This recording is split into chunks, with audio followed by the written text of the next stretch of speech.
Foundation researcher Marcus Hernandez was a professional in all aspects of his job. He was intelligent, being scouted for a job at the Foundation right out of college. He was brave, unyielding in the faces of the horrifying creatures and dangerous situations that working with the anomalous practically guaranteed. But most importantly, researcher Hernandez was cautious. He not only knew that keeping his hands at a fair distance from any newly discovered anomalous objects was a safe way to keep his head, he was also aware that it was sometimes better to take risks that would further his knowledge about an anomaly and how best to contain it. Sometimes those risks came with a price, like being part of the first team to study a recently discovered anomaly. To researcher Hernandez, it was better to lose the lives of the ones working to protect humanity from what lies in the dark than have any unsuspecting civilians stumble upon something potentially life-threatening.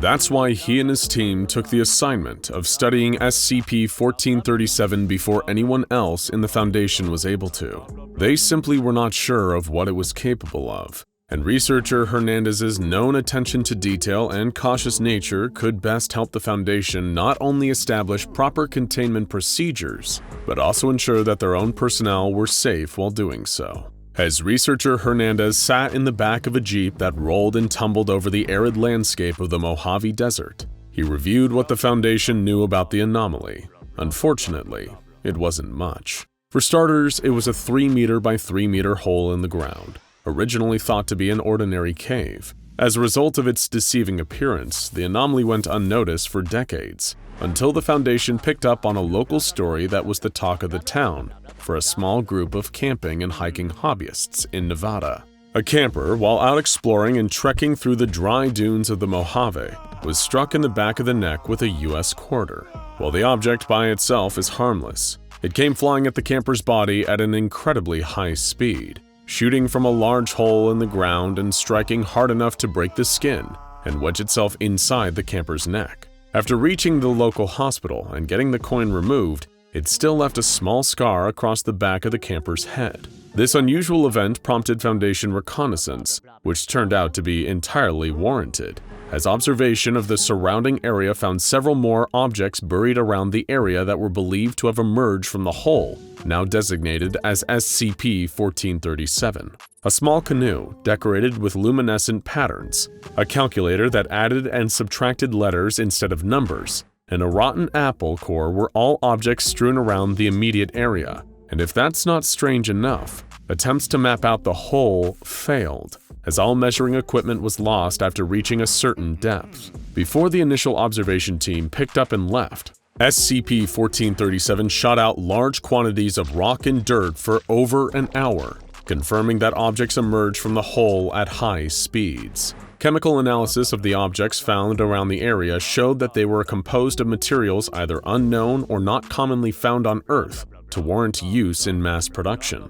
The observation team came up with a hypothesis. SCP-1437 was a hole that led to a parallel universe, and the objects it shot out originated in said location. Researcher Hernandez knew that this was just a hypothesis, but he had reviewed the lab results himself. Those objects certainly did not come from anywhere on Earth, and if the hole functioned as a gateway between worlds, that could explain why the measuring equipment was lost after a certain point. The jeep came to a stop, and when researcher Hernandez stepped out, he came face to face with SCP-1437, a large hole sitting in the Mojave Desert. His crew was already hard at work, surveying and excavating the surrounding area for any other objects the hole had shot out that had been lost to time. A mobile analysis lab tent was set up in the distance, as well as several trailers for personnel living on site. Researcher Hernandez's personal decision to not use D-Class personnel in his research meant that each risk the SCP-1437 team took had to be calculated differently. They wouldn't send a person into the hole and risk loss of life when a drone could serve the same function without the potential drawbacks. But still, the initial observation team lost all of their equipment while trying to measure SCP-1437's depth. Why waste an expensive drone when the result would most likely turn out the same? It was these decisions that earned Hernandez's fame and respect at the Foundation, and over the next few weeks, his team was able to develop a wide knowledge base regarding SCP-1437, and establish safe containment procedures to keep the anomaly hidden from the public and easy to work with for Foundation personnel. First, a 2-meter-tall electric fencing unit was built around the perimeter of SCP-1437. This fence would not only keep unwanted trespassers out, but also had defensive capabilities due to the harmful electrical charge it could emit upon contact with an object. Groups of 3 security guard personnel were assigned to patrol this fence at all times, and they were instructed to deal with any trespassers through standard Foundation protocol. They would be taken into custody, interrogated, and as long as they were unaware of SCP-1437's anomalous properties, given a healthy dose of amnestics and released back into the general public.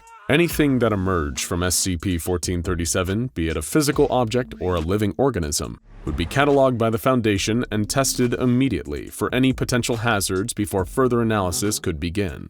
If found to be safe, the items would be studied as much as possible. If not, they were stowed away in an area intended to keep them contained until a safe way to examine them was found.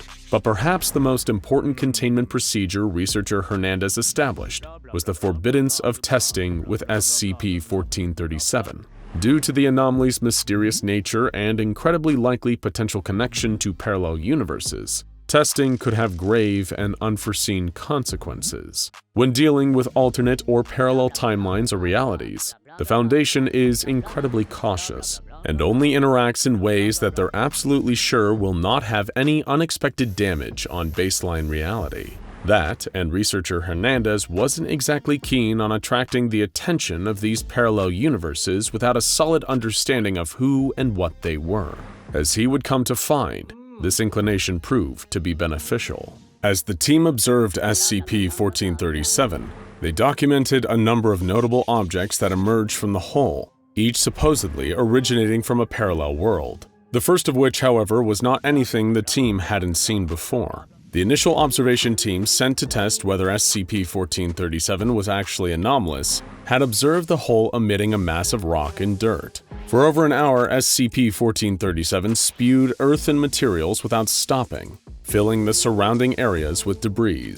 Since this was before the research team theorized the hull was connected to parallel realities, they weren't sure what to make of it. Was it a natural eruption?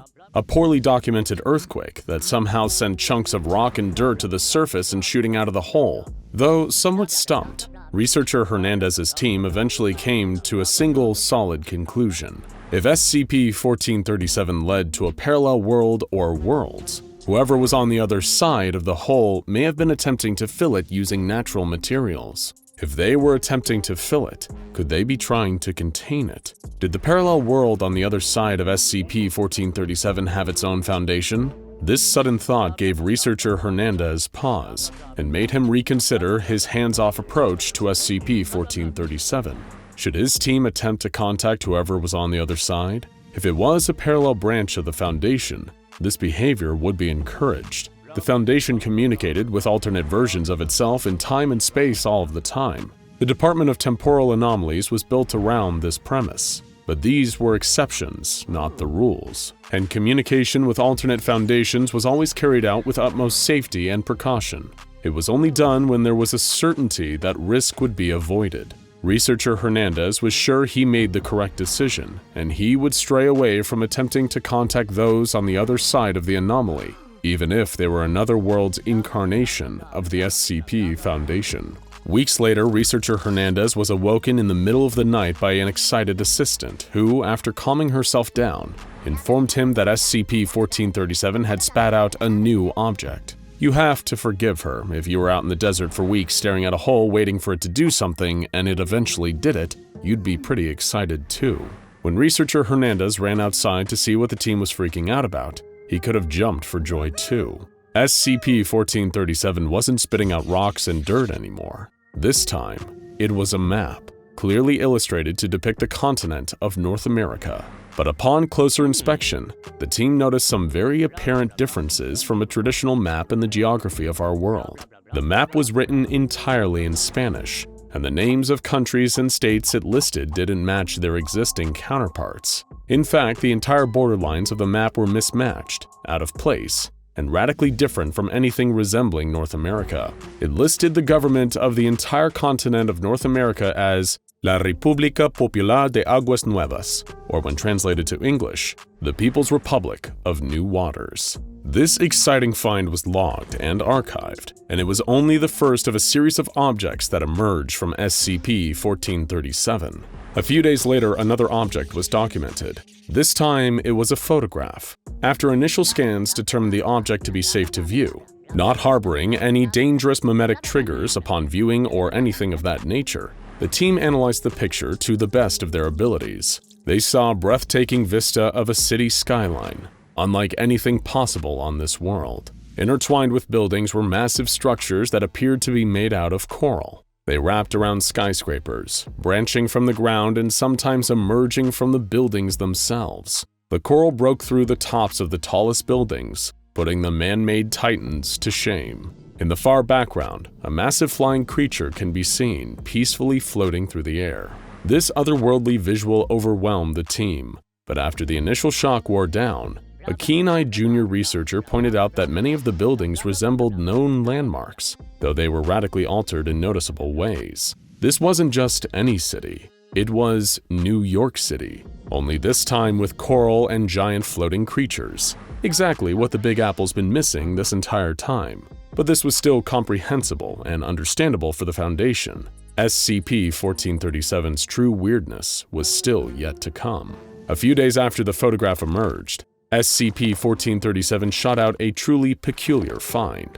Researcher Hernandez and his team were stumped as to what its purpose was and what it signified, but they determined the objects to be completely safe and archived them regardless. The items in question were a series of discs made from solid gold, varying in size but never being obscenely large. Accompanying the disc was a sheet of paper that read, "Please send more rain." The Foundation was understandably puzzled. One working theory researcher Hernandez put together was that whoever was on the opposite side of SCP-1437 was paying tribute to the whole as a form of worship and was asking the almighty beings on the other side to send more rain for whatever reason. While the Foundation didn't exactly send the rain over themselves, whoever sent that request was probably pleased when a thunderstorm the next week sent torrents of rainwater into SCP-1437.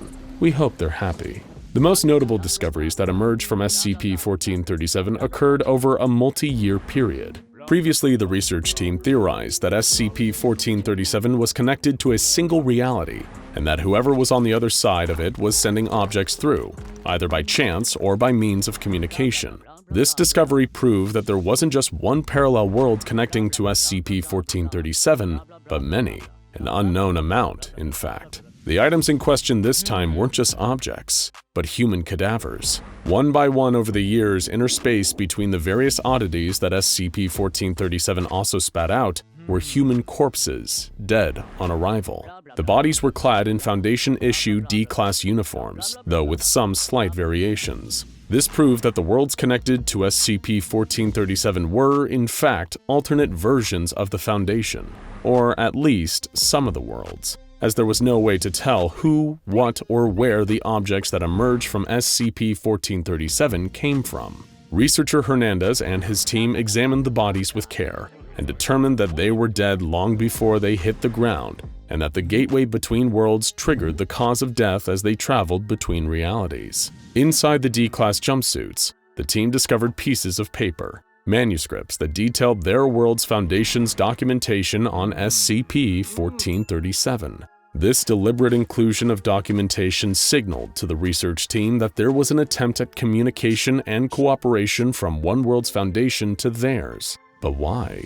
The first body was clearly in adequate physical condition. It was protected due to being clothed in a pressure suit with an attached oxygen supply. The documentation read similarly to the SCP Foundation's documentation, though instead of special containment procedures and an object class, SCP-1437 was given a safety rating and safety containment procedures. These detail the Foundation that was giving civilians tours of their anomalies, where they could take photographs and even get close enough to view the anomaly from a close distance. The rest of the file was similar to what Hernandez's team recorded, and listed the following objects as those that emerged from SCP-1437. One small pyramid composed of concrete, large quantities of dirt and rocks, a landscape painting, believed to be a location in Scotland, According to the painting, its originating universe's sun is blue and its sky yellow. Several discs made from solid gold. Accompanying the discs was a sheet of paper reading, "Please stop plague," a photograph of several scientists. All scientists pictured have unusually long fingers, estimated to be nearly 25 centimeters long. A sheet of paper reading, "Thank you, please send more gifts."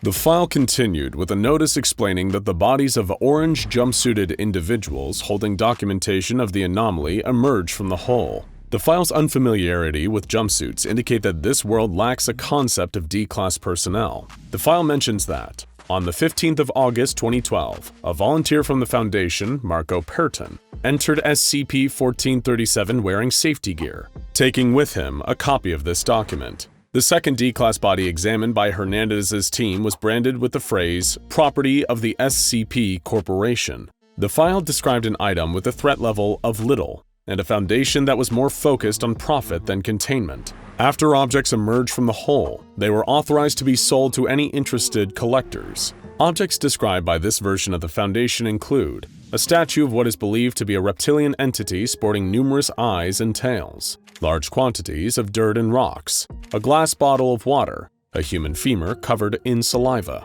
a cube comprised of several smaller cubes, all of which are different colors, purpose unknown, a soccer ball. Ball only has 5 sides. The file included the SCP Corporation describing D-Class showing up, as they did in other worlds, and then the Corporation happily sending several D-Classes of their own through the hole in an attempt to communicate with whoever was on the other side. The third D-Class body examined was heavily bandaged and appeared to be blinded. There were lacerations on its arms and legs, and its tongue had been removed. The file described a Foundation akin to a religious cult. SCP-1437 was given a heathen level of unforgivable, and its holding measures described a high priest having to bless the hole every 2 years, and the need to perform blood sacrifices into it to ward off any demons. The wild incarnation of the Foundation interpreted SCP-1437 as a portal to the underworld, and described a list of objects emerging from it. It read as follows: several discs made from solid gold. Accompanying the disc was a sheet of paper reading, "Please kill foes." Large quantities of dirt and rocks, believed to be an attempt by demons to harm the High Priest, who was present at the holding site at the time. The broken remains of a human arm, covered in saliva. A photograph of a metal bird flying away from a city. What appears to be a large mushroom is visible behind the bird, believed to be an attempt by demons at mocking us. A human eye which moved when touched, believed to be a lesser demon, was burnt immediately. Unlike the other worlds, when this one received D-Classes through SCP-1437, the religious fanatics believed the bodies to be demons wearing the skin of men and threw the bodies back in the hole. The next D-Class body observed by Hernandez's team was the most curious. It was a heavily emaciated child who had apparently been lobotomized. It described a Foundation that sounds more like an organization out of a dystopian science fiction novel than anything else. The file spoke of a group of beings referred to as our masters above all, which the Foundation answered to. Any objects emerging from SCP-1437 were brought before the Masters. Any trespassers were interrogated by the Masters. This Foundation believed the objects SCP-1437 shot out were gifts for the Masters. Their list reads as follows: 1. Diamond. Large quantities of dirt and rocks. Bark from the extinct Quercus buckii, the lower half of a human body. Delivering to supervising servant of our Masters above. It is currently unknown how the gift sender was aware of the diet of our Masters above. A document was sent into SCP-1437 thanking the gift giver for the object and requesting further tributes to our Masters above. A bottle of human-intended wine. While they certainly enjoyed the food of the human body, the wine was clearly misinterpreted. For whatever reason, this Foundation interpreted the wine as an assassination attempt on the Masters above all. As a result, they sent a large, anomalously powered explosive through SCP-1437 and into the world of an unsuspecting Foundation. The file continues with a notice from this Foundation's O5-1 which reads, "This is a reminder of why we must be vigilant in our containment procedures. From now on, I don't want any of these gifts being taken out of containment. They are a clear and present danger to our Masters above." Looks like researcher Hernandez had the correct idea about not wanting to risk experimenting with SCP-1437. attracting the attention of a reality where the almighty O5 Council answers to an even more powerful human-eating group of masters above all? No, thank you. This reality's foundation is perfectly content alone. Your boss's office, his name etched on the frosted glass window in the door, sitting at the end of a long hallway. He called you in, and you don't know if you'll be leaving with your job. A grimy public bathroom filled with graffiti, spiders, cracked toilet seats, and a sinister shadow in the very last stall. A surgical theater where masked doctors wait with gleaming scalpels, forceps, and bone saws, preparing for an operation that you don't know if you'll wake up from. All of these have one thing in common. They're rooms that inspire dread. But after this video, you'll look back on all of them like you would your cozy childhood bedroom. A wise man once said, life has many doors. What he didn't say is that sometimes opening the wrong door can be a way of bringing that life to an untimely end, or worse. Especially when you're dealing with the kind of horrifying anomalies secured and contained by the SCP Foundation. You may think it's what's lurking inside the room that might be your biggest threat, but that's a potentially lethal assumption. Sometimes the most dangerous thing is the room itself. And that's what we're here to talk about today. 7 of the most terrifying rooms on the Foundation's database, none of which have ever been featured on this channel before. So reach out, grab the handle, and open the door. Welcome to the SCP Foundation's most terrifying rooms. All you can do is hope that, by the end, you'll actually be able to leave. We'll begin with an old classic from Series 1, SCP-002, a maleficent meatball known as the living room. There's a decent chance you're sitting in your living room right now while you watch this video, so you may be thinking, what's so wrong about that? But this really is a living room, and it's always on the lookout for some tasteful new furniture. From the outside, SCP-002 appears to be a huge, tumorous blob made out of living flesh. Sure, that may seem off-putting, but don't be so superficial. The inside of 002 is a different story. It may appear like your standard low-rent apartment from within, but this place has a lot of personality. There's a single window, despite there being no opening for a window from the outside. In addition to all the standard furniture, chairs, tables, a TV stand, it's actually developed a number of other wonderful amenities since being contained by the Foundation, including 2 lamps, a throw rug, a television, a radio, a beanbag chair, 3 books in an unknown language, 4 children's toys, and a small potted plant. The first thing you might notice about the room is the funny smell. Then you might take a closer look at all that lovely furniture. That's when you'll realize that every single piece of furniture in there is made out of human tissue. Wood is polished and varnished bone. Fabrics are woven from human hair. Leather is made from tanned human skin. This is what happens to anyone who enters SCP-002. And sadly, if you've gotten close enough to see this, it's already too late. We hope you enjoy the rest of your existence as a brand new armchair. But maybe you don't want to get turned into furniture inside a living room within a giant tumor. Maybe you've got more specific needs. You like puzzles, exercises, and most of all, solitude. You like to test your mental and physical fortitude without worrying about the distractions caused by having to deal with other human beings. If that sounds like you, then let's get your feet wet and tell you about a wonderful piece of prime real estate you can find under the sea, SCP-057. This underwater chamber is almost impossible to get to without a James Cameron-style mini-submarine, but believe us, it's worth the effort. If you manage to access SCP-057 and enter its submerged chamber, then you're going to be treated to the best last challenge of your life. The door will close behind you, permanently, ensuring that wonderful privacy you so covet. Then the walls. These impenetrable monoliths of slate-covered stone will begin to move. Like a kind of high-stakes game show, you'll need to keep moving, avoiding the ever-shifting walls as the environment around you becomes more and more disorienting. There is no escape, only survival, and survival is only temporary. When your body fails you, or your mind snaps under the weight of sustained mortal terror, that's when those walls will close in. The monoliths of SCP-057 will get closer and closer and closer, until your body is crushed between them, killing you with a torturously slow squeeze where nothing and nobody will ever hear your final choked screams. But it's all worth it for that glorious ocean view. Oh, look at all those adorable little fishies. But hey, maybe sea punk isn't your favorite aesthetic. Maybe you're the more industrial type. You couldn't feel more at home than among a complex network of anomalous pipes. We'll admit that's eerily specific, but it isn't half as eerie as SCP-015. If you ever find yourself opening the door to the main room of a certain undisclosed warehouse, you'll feel like you've walked into an early 2000s screensaver with a decidedly gritty edge. An impossibly huge and intricate mass of pipes, vents, boilers, and other various plumbing apparatus that just keeps growing, seemingly becoming more strange and anomalous as it does so.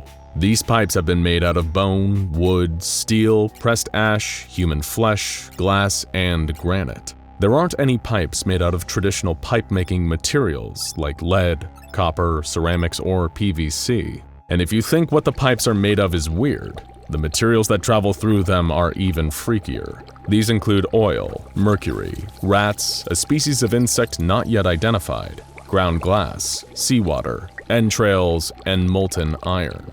And this is important to remember, because if you appear hostile to SCP-015 or enter the room carrying tools, the pipes will begin to burst and spray you with their contents in self-defense, resulting in one of the few times in human history where you'd be incredibly lucky to only be sprayed with rats or human entrails. Much like SCP-173, the sculpture, it's important to keep this room under strict observation. It's when the pipes are left unoccupied that they start expanding and trying to grow downwards in the hopes of mixing with the sewer system below. If ever that happens, then the pipes may end up coming to a room near you.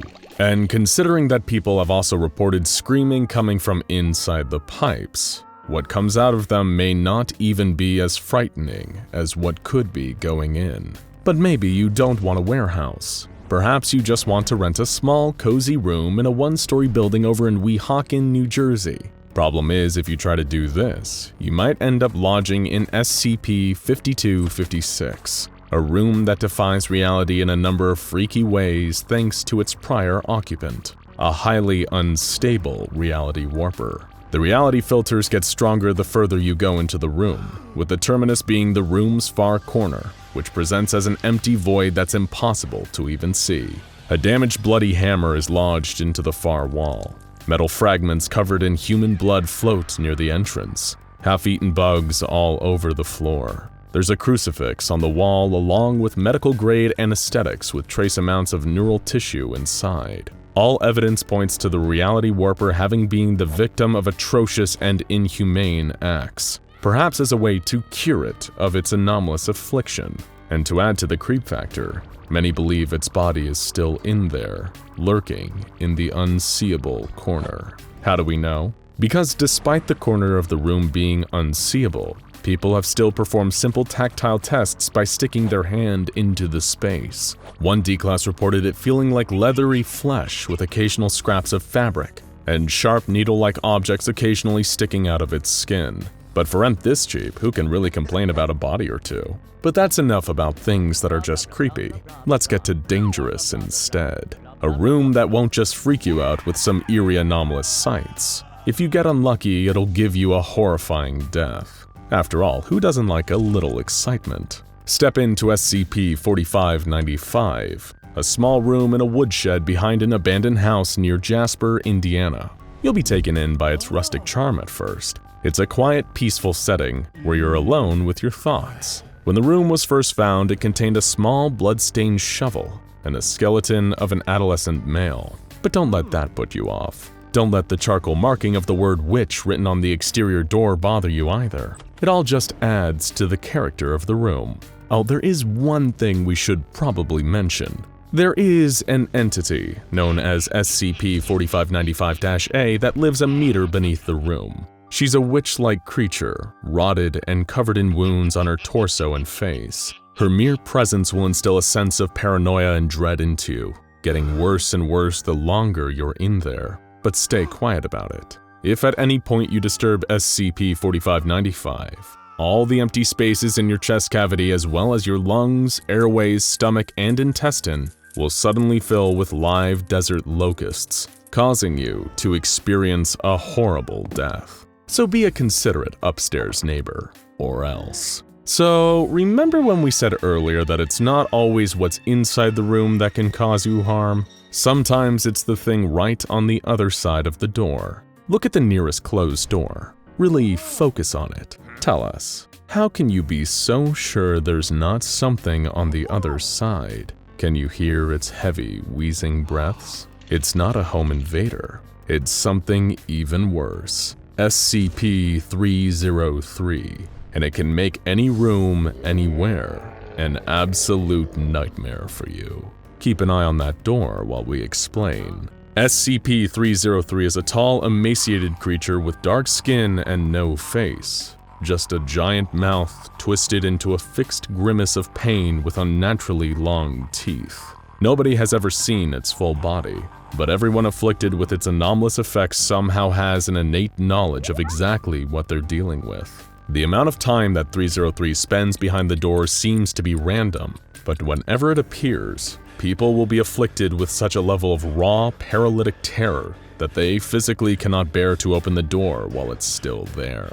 This is one thing if it's hiding inside a broom closet, but if you're trapped in a room with only one exit, and 303 manifests behind it, you are in real trouble. As the number of people who have died of dehydration and starvation in totally normal rooms while boxed in by 303 have found out, when you're dealing with this monster, any room can be a nightmare. But while 303 is no doubt scary, it's not quite as mind-melting as SCP-970, the final anomalous room on this list. Much like 303, it involves doors, and rather than being fixed to a single location, it can appear in theoretically any room. Known as the recursive room, stepping through this door will lead to a copy of the room you were just inside. A little trippy, but not exactly pure nightmare fuel. But much like how a photocopier will slowly create distortions if the same image is copied repeatedly, the more rooms in the recursive room sequence that one cycles through,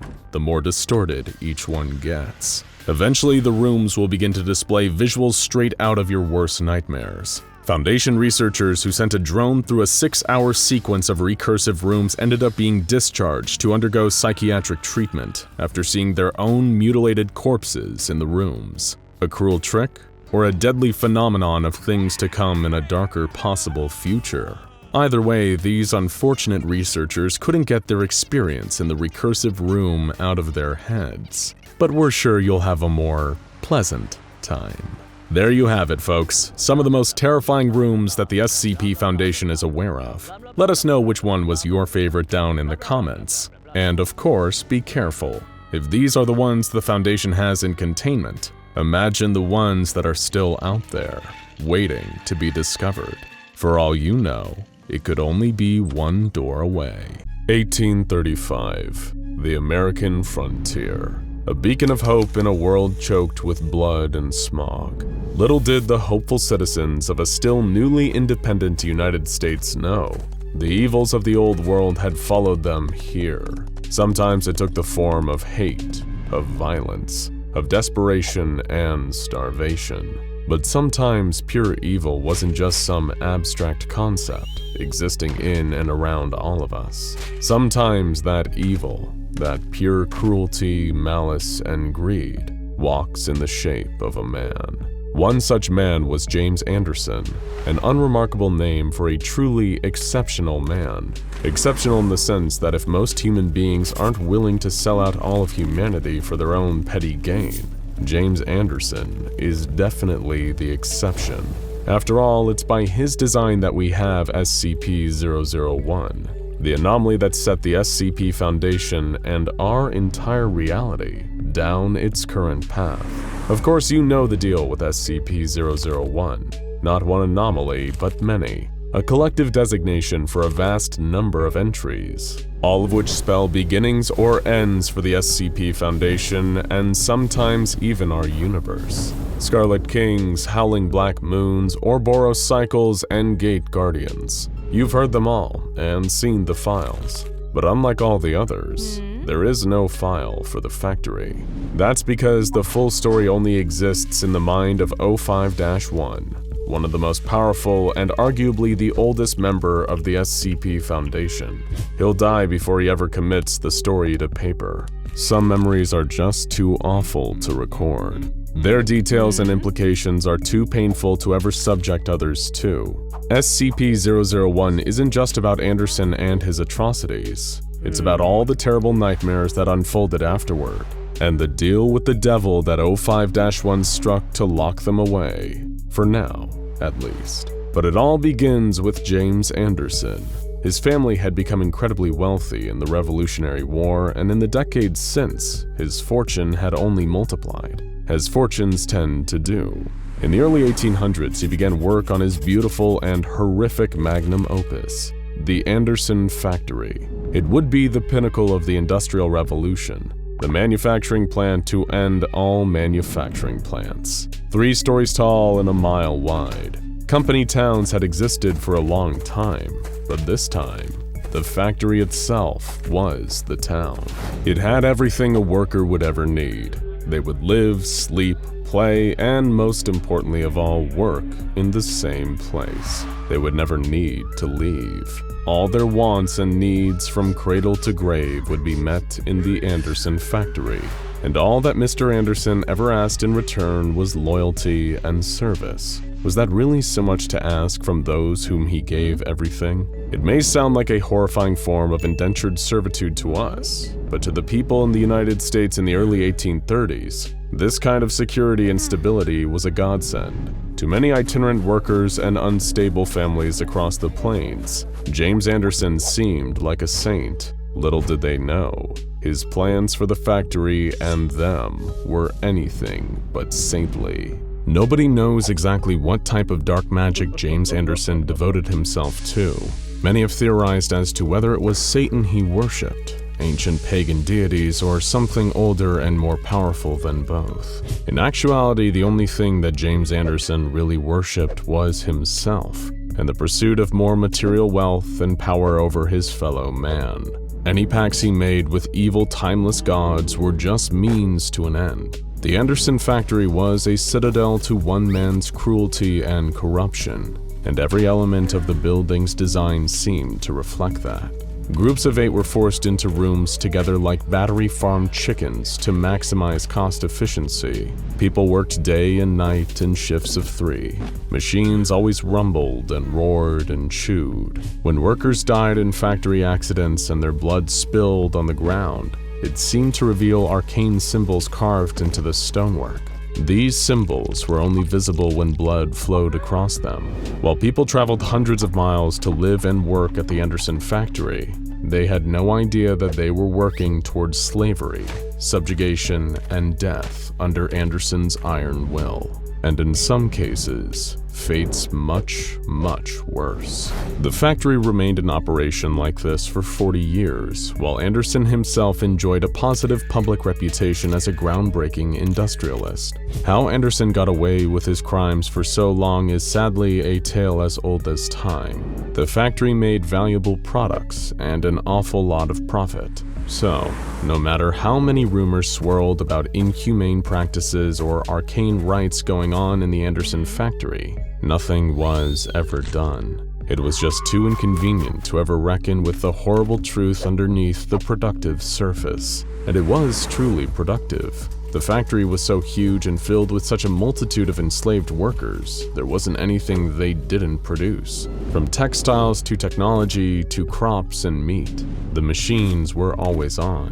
The furnaces always burned. Anderson himself seemed obsessed with 2 things: efficiency and misanthropy, the contempt and hatred for humanity itself. He believed his workers were lower than him. They only existed as a means to his nightmarish ends. And if ever the workers became too injured to work, Well, that doesn't mean that Anderson wouldn't still find ways to put them to good use. The lucky ones, starved and neglected or broken by the stress of work or the grinding gears of the machines, were used as material in the production of products. Some were drained of blood so that they could be used in the forging of metal. Others were ground up into meat slurry and used to pad out the beef, making it go further. People all across the country enjoying fine Anderson brand steaks had no idea that they were actually dining on human flesh the whole time. But as we said, the ones who ended up being cooked into steaks and hamburgers after death were the lucky ones, because at least they got to die. The truly unlucky injured workers became the subject of James Anderson's horrific occult experiments. Using a mix of twisted science and black magic, he turned men into abominations, powerful, terrifying monsters stronger and more deadly than any mortal man. Anderson was building himself an anomalous army, but it wasn't just monsters. There were just as many so-called normal humans helping him rule over the Anderson factory with an iron fist. They were vicious sadists themselves, spurred on by absolute loyalty to their immoral master. It was only after the Civil War that someone finally escaped the Anderson factory and confirmed that not only were the most horrific rumors about the place true, but they didn't even come close to covering the totality of what was going on there. When President Grant heard the reports, he was disgusted. As far as he was concerned, the atrocities of James Anderson should not be allowed to go on a minute longer. The directive was simple: find the factory, free its prisoners, and put James Anderson to death for his crimes. And thankfully, President Grant had the perfect group of operatives for the job. They were an elite unit of around 150 soldiers who performed a number of dangerous missions beyond enemy lines down south.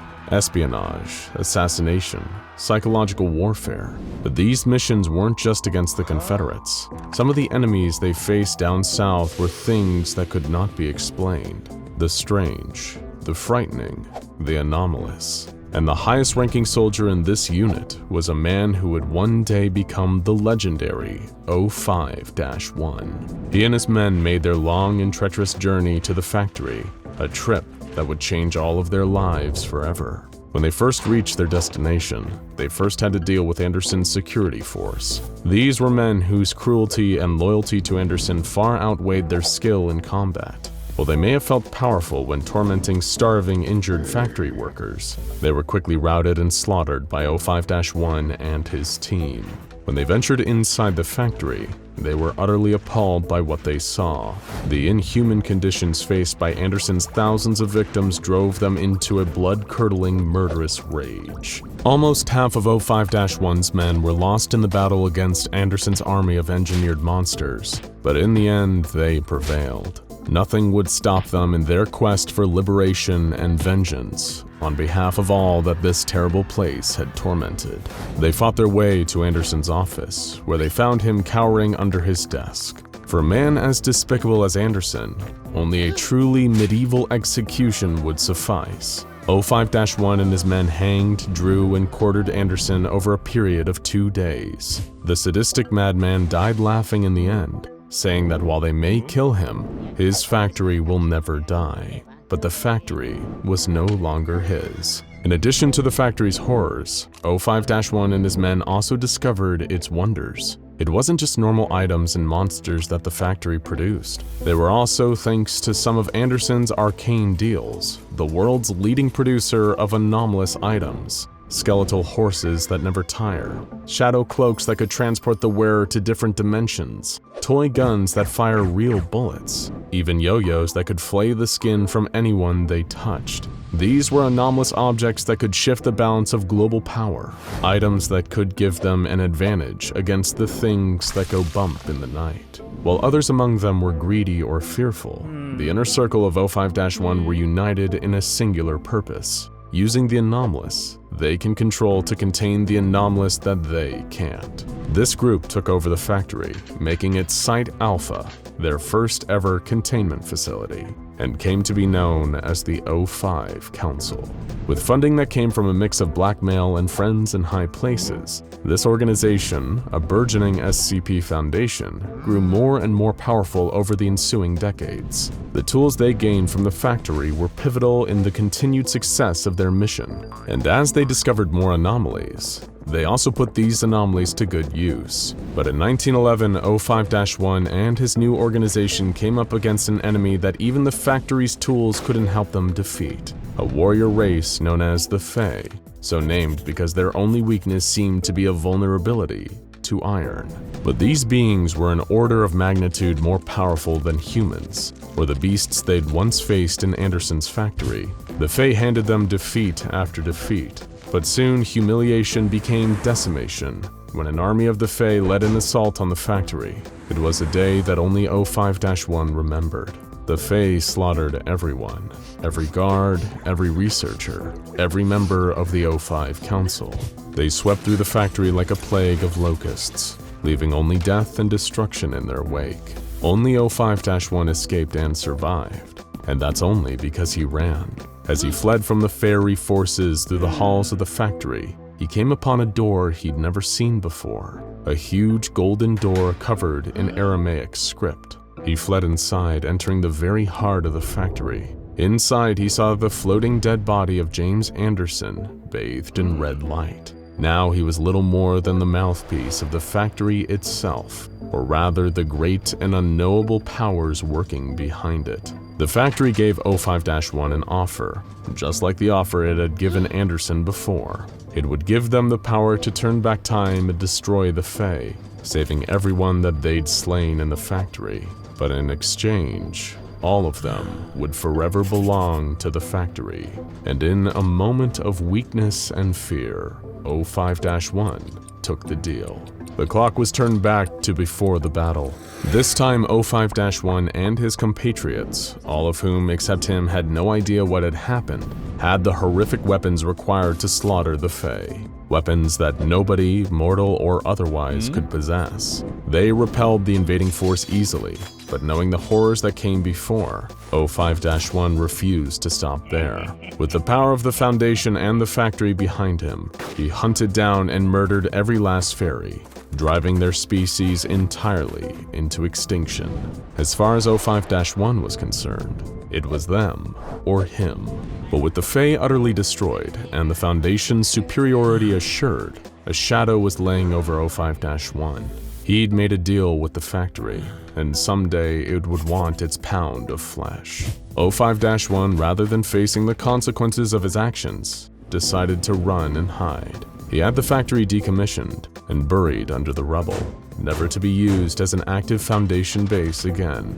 But just because they were done with the factory doesn't mean that the factory was done with them. One day a toy gun appeared on O5-1's desk, a toy gun that fired real bullets, just like the ones they found in the factory a century before.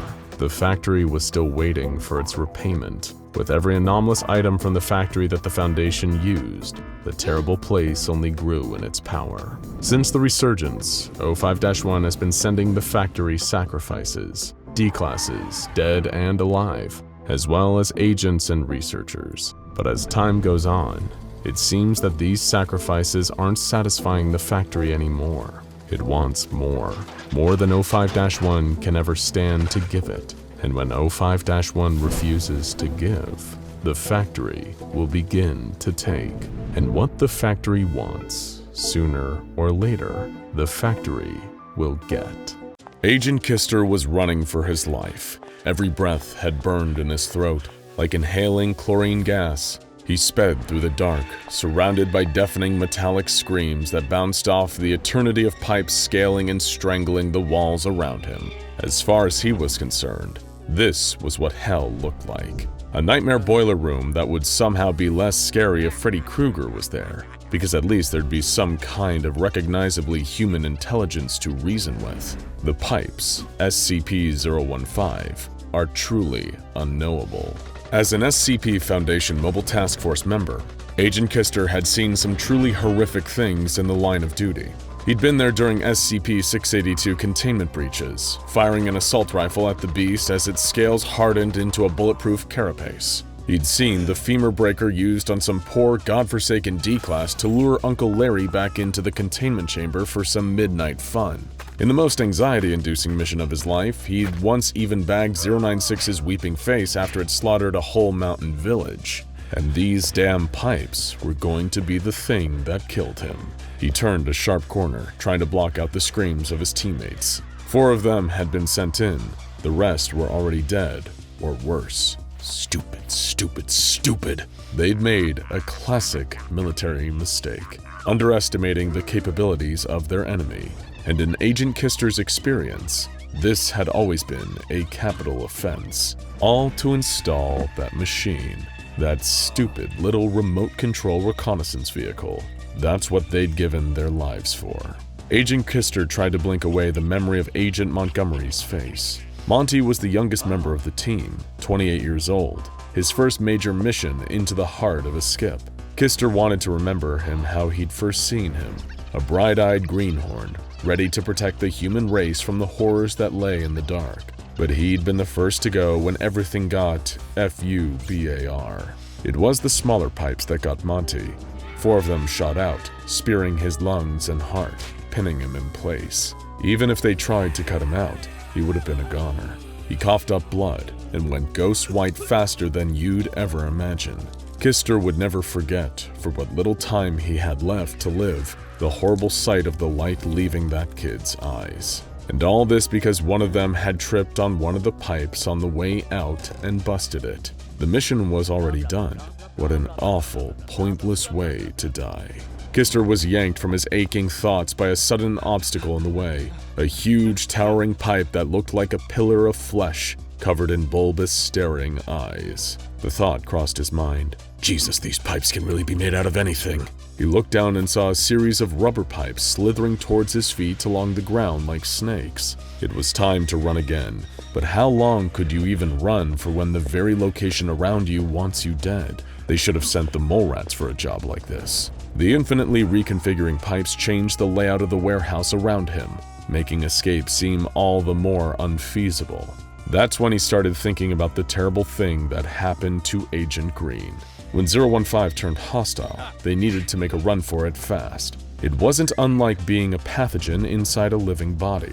You start to make trouble, and the body's immune system is going to come for you. And one of the most common mechanisms for a body fighting a virus is a fever, a sudden increase in temperature that burns out the threat. The group turned and ran as the pipes started twisting towards them. Agent Green panicked and began striking at the pipes around him with his hands. The first instinct would have been to shoot, but no guns were permitted inside the SCP-015 warehouse. It reacted severely to any kind of tool being brought into its proximity.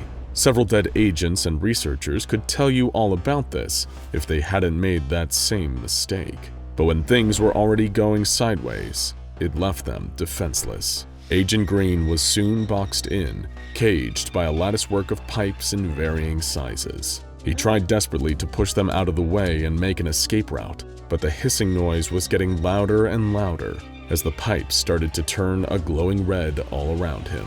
After all, when a body needs to deal with a hostile foreign object, it burns out the threat. Kister wished he could shake the awful high-pitched wail that Agent Green made while the heat inside his pipe cage became unbearable. It was like seeing a human get caught inside a giant bug zapper. His skin went black and charred, and soon after, the heat had risen to such an insane degree that Agent Green was reduced to little more than ash in his pipe furnace. But Kister couldn't afford to dwell. He kept running, vaulting over a long, ragged pipe made from stinking human hair. This terrible place stank of motor oil, mold, and death. But maybe those perceptions had been colored by the terrible things he'd seen here. There it was again, that awful choked screaming coming from inside the pipes. Agent Boggs. It was a nightmare to hear him shriek like that. Boggs had been one of the toughest men that Kister had ever met. He mentored him, back when he first became an MTF member. Having Boggs on the team meant experience. It meant safety. It meant that things would go okay. Kister had seen Boggs stare down some of the most horrifying skips imaginable and not even flinch. And yet, here he was, screaming and bawling like a hurt child in the pipes. Boggs was the next one to get taken. As he and Kister ran through the dark, trying to find a way out, they'd passed a huge pipe made of a soft foam-like substance. A seam in the side of the pipe had yawned open, and a tangle of writhing tentacles, each one barbed with thorns like the stem of a rosebush. They enveloped Agent Boggs, cutting into his weathered skin. He gasped in pain, unable to scream. It happened so fast. Before Kister even had a chance to grab him, he was pulled into the pipe, and the crevice sealed behind him. And that was when the screaming really started for poor Agent Boggs. Kister hoped for his sake that he would die sometime soon. Shrouded in the fog of his dark thoughts, Agent Kister turned a corner and felt cold, hard metal suddenly collide with his face, breaking his nose with an unpleasant crunch. He'd been clotheslined by a low pipe that hadn't been there before, and now he was laid out on his back, face humming with pain. Thoughts and feelings swam. He looked up into the seemingly infinite web of pipes weaving through the air above him. He was right earlier. He just knew it. The place was hell. It'd be his eternal resting place. Suddenly, a new, huge shape moved into the space above him. A pipe of ancient, rusty iron that looked older than even the warehouse holding this whole mess. Right above him, there was a huge valve fixed into the pipe's belly. He watched helpless as the valve opened itself with a squeal, and a huge dark mass came pouring out of it onto his body. A sudden weight, a sudden warmth, sound and movement, and tiny scratching claws. Rats. Thousands of big, hungry black rats with gnarled yellow teeth. Clumps of fur purged from their skin by mange. Big, ropey, worm-like tails swaying and whipping at the air. Who knows how long they'd been in that pipe? Who knows when these rats had eaten anything that wasn't their brothers and sisters? And here was Agent Kister, given unto them by the glorious pipes. The last thing he ever saw were those nasty yellow teeth, because they ate his eyes first. Word of the four disappeared, and presumed dead operatives soon reached Dr. Charles Ogden Gears, the legendarily taciturn senior researcher that managed the SCP-015 project, among a myriad of others. His face didn't betray a flicker of emotion when he was informed about the men lost to SCP-015. It wasn't that he didn't feel for them, more that he deemed it both unproductive and unprofessional to dwell on the deaths of personnel when carrying out their duties. After all, being killed by an anomaly was simply an occupational hazard, and a generous stipend would be sent to their families to compensate for their tragic loss. Dr. Gears simply asked, "Was the mission successful in spite of the casualties? Did the team manage to install the modular robotic vehicle at the epicenter?" He was told that the MRV had been successfully installed at least. Dr. Gears nodded and began scheduling a second exploratory mission for a few months in the future to check the status of the machine.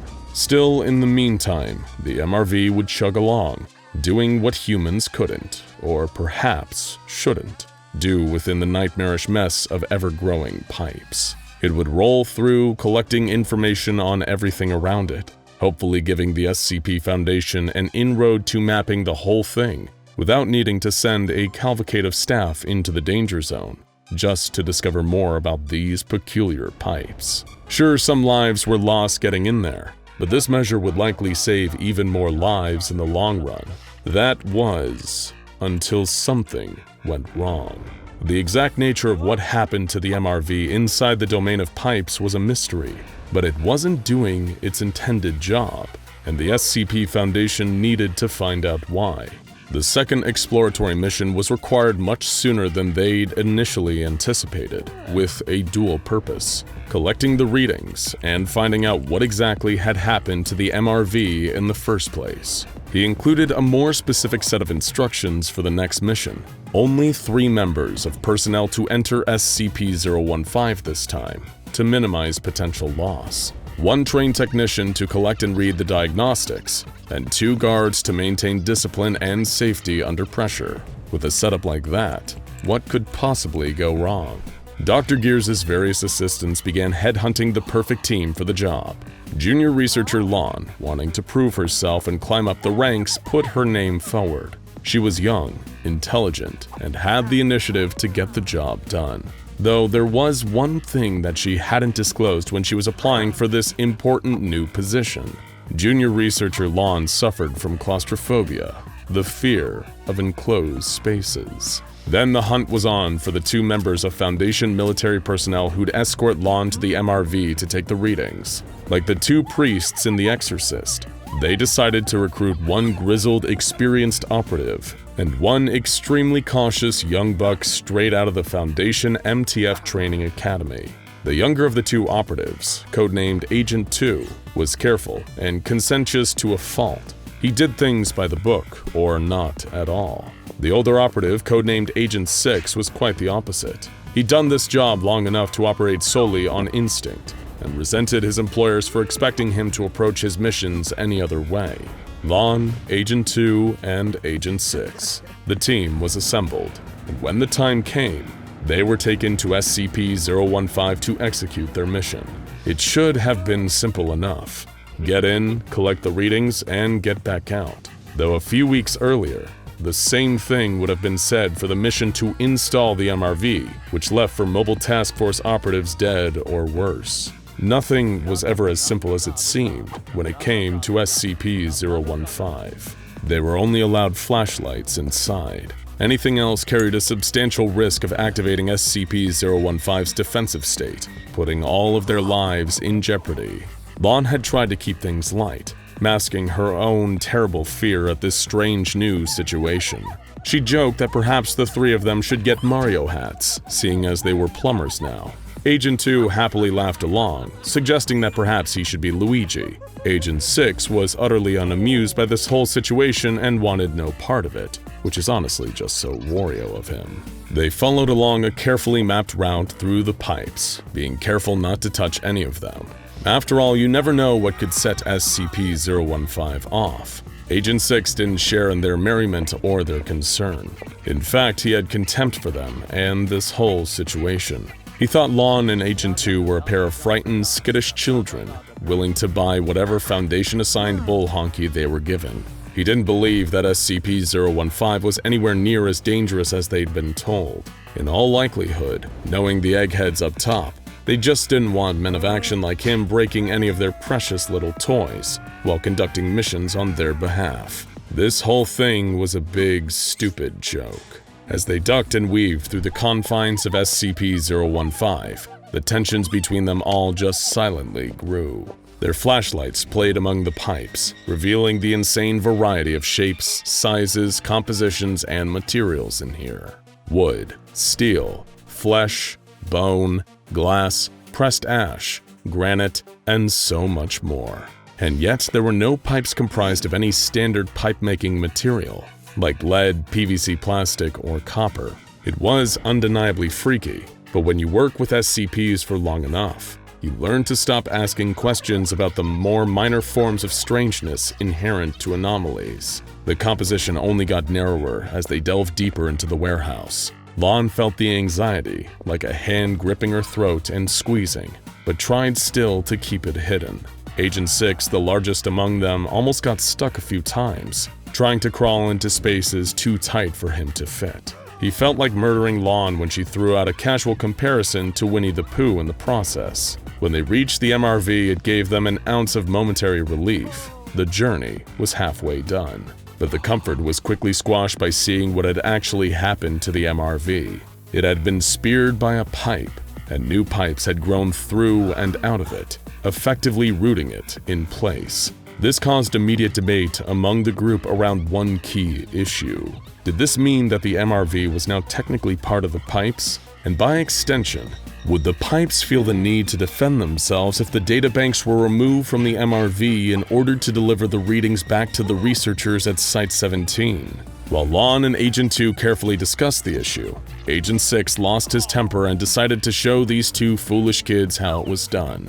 He claimed the two of them were worrying about a bunch of Foundation hooey that they were inexperienced and gullible enough to believe, as if this bunch of weird pipes was actually dangerous. It was like how every 6 anomalies there's apparently one capable of ending the world. It's all a bunch of overblown, fear-mongering nonsense. And to prove that he wasn't just all talk on this front, Agent 6 pried open the top of the MRV and slid out the data cards, which seemed to be covered in some kind of viscous, unpleasant liquid from the pipes that had penetrated the device. Still, he'd gotten what they came for.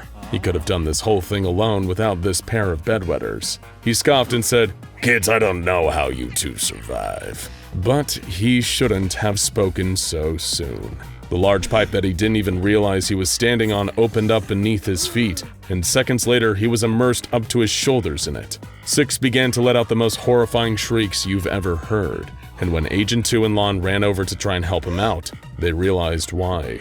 The pipe below Agent 6 was filled with flowing molten iron. By the time they pulled Agent 6 out, well, Agent 6 from the shoulders up, considering that was all that was left, he was already dead. And despite the actual aggressor being destroyed, SCP-015 wasn't done. It was ready to clean house. As Agent 2 and Lon attempted to flee, some eye-level pipes around them burst, firing crystallized glass into their faces, cutting into their skin and eyes. But they needed to push on, despite the pain, if they wanted to survive and get out. The two of them ran, horrifying noises of twisting and bursting pipes roaring behind them. Pipes made of thorns and bones started to grow, blocking off their exits until they were trapped. Lon, utilizing her small frame, was able to crawl through a gap in the pipes into an adjoining chamber. 2 was given a horrifying surprise when a pipe burst near his hand, showering his flesh in thick, corrosive gunk. His hand melted away at the wrist. As Lon called for help in the tiny cramped chamber she was locked in, 2 ran off to try and find an exit where he could bring more people in to help them. But it would already be too late for poor Lon. A thick, honey-like substance began bleeding into the chamber, disgusting in its overpowering saccharine flavor and goopy, viscous thickness. The chamber seemed to get smaller and smaller as Lon screamed as the honey level rose. Eventually, it got higher than her mouth and nose could reach. She gave a horrifying final gurgle, and then she was gone, entombed forever between the pipes. Agent 2 kept running.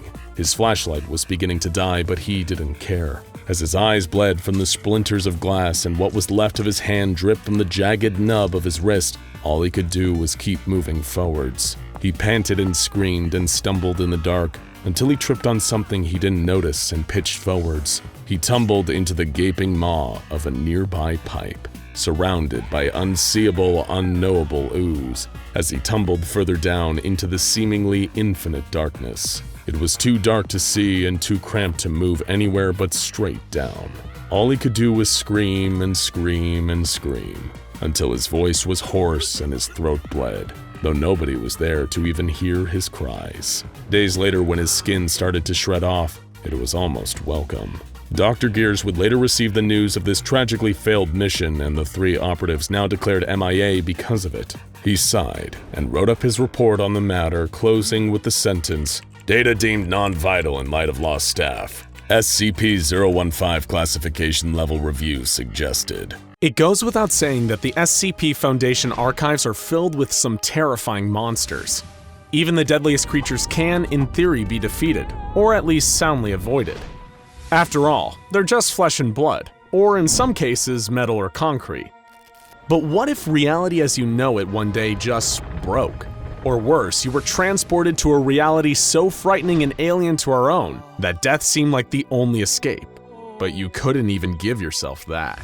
This brings us to today's topic, the terrifying alternate reality of SCP-3001.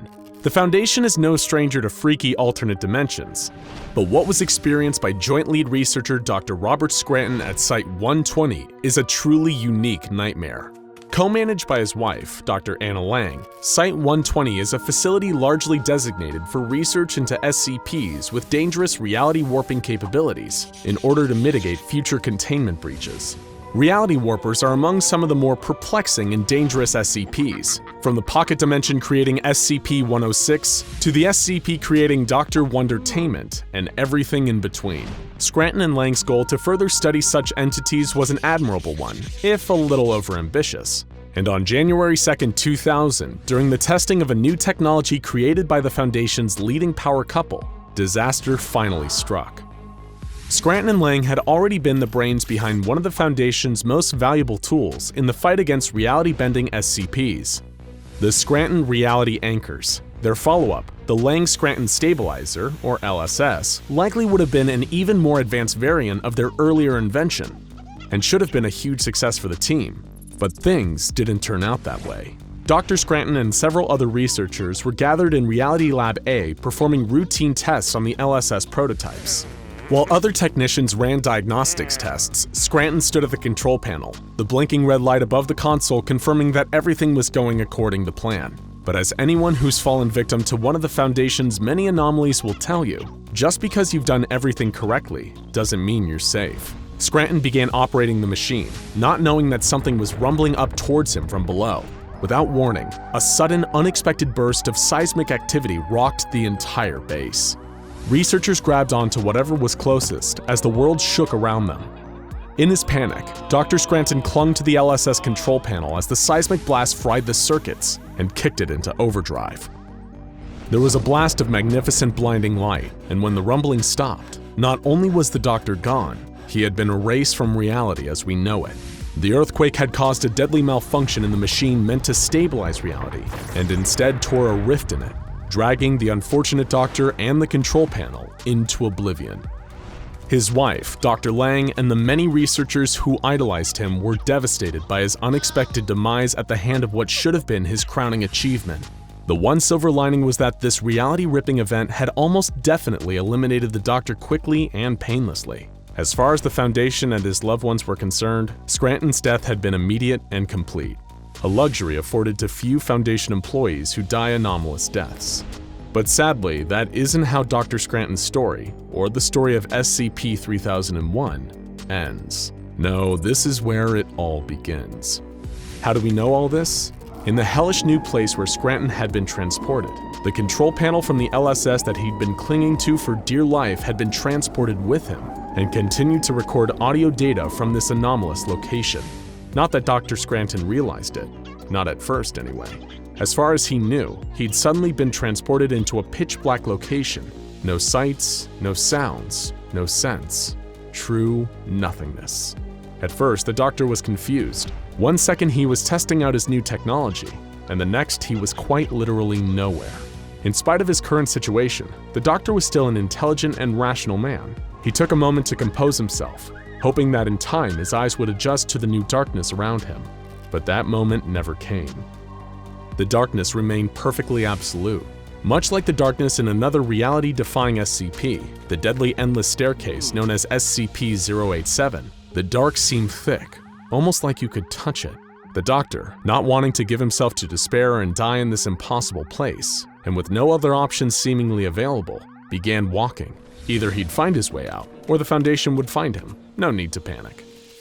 It may have altered the doctor's temperament if he knew that the Foundation already assumed he was dead, and that no search party was going to come looking for him. Still, logic dictates that if a person walks for long enough, they're bound to find something. The problem Scranton was about to face was that SCP-3001 doesn't run by any kind of conventional logic. He walked and walked and walked, but he didn't seem to get any nearer to or farther from anything. But how could he even know? After all, in total darkness, there aren't any landmarks to assist in navigation. The doctor walked and paced and screamed for days on end, but he made no progress. He was alone in an empty world. He had no choice though, so he kept walking and walking and walking for 11 days. During that time, he felt his hunger and thirst grow. He was in terrible pain from a mix of starvation and dehydration, but the release of death didn't seem to come for him. He was going to have to learn the rules of this new place the hard way, and it grimly dawned on Dr. Scranton that dying in this place might not even be the worst possible outcome. He paced and repeated facts to himself, hoping to ground himself in the moment and avoid the panic that could so easily set in. Name, Robert Scranton. Age, 39. Birthday, September 19th, 1961. Favorite color, blue. Favorite song, Living on a Prayer. Wife, Anna. Little by little, the words seemed to turn to nonsense in his mouth as the terror grew.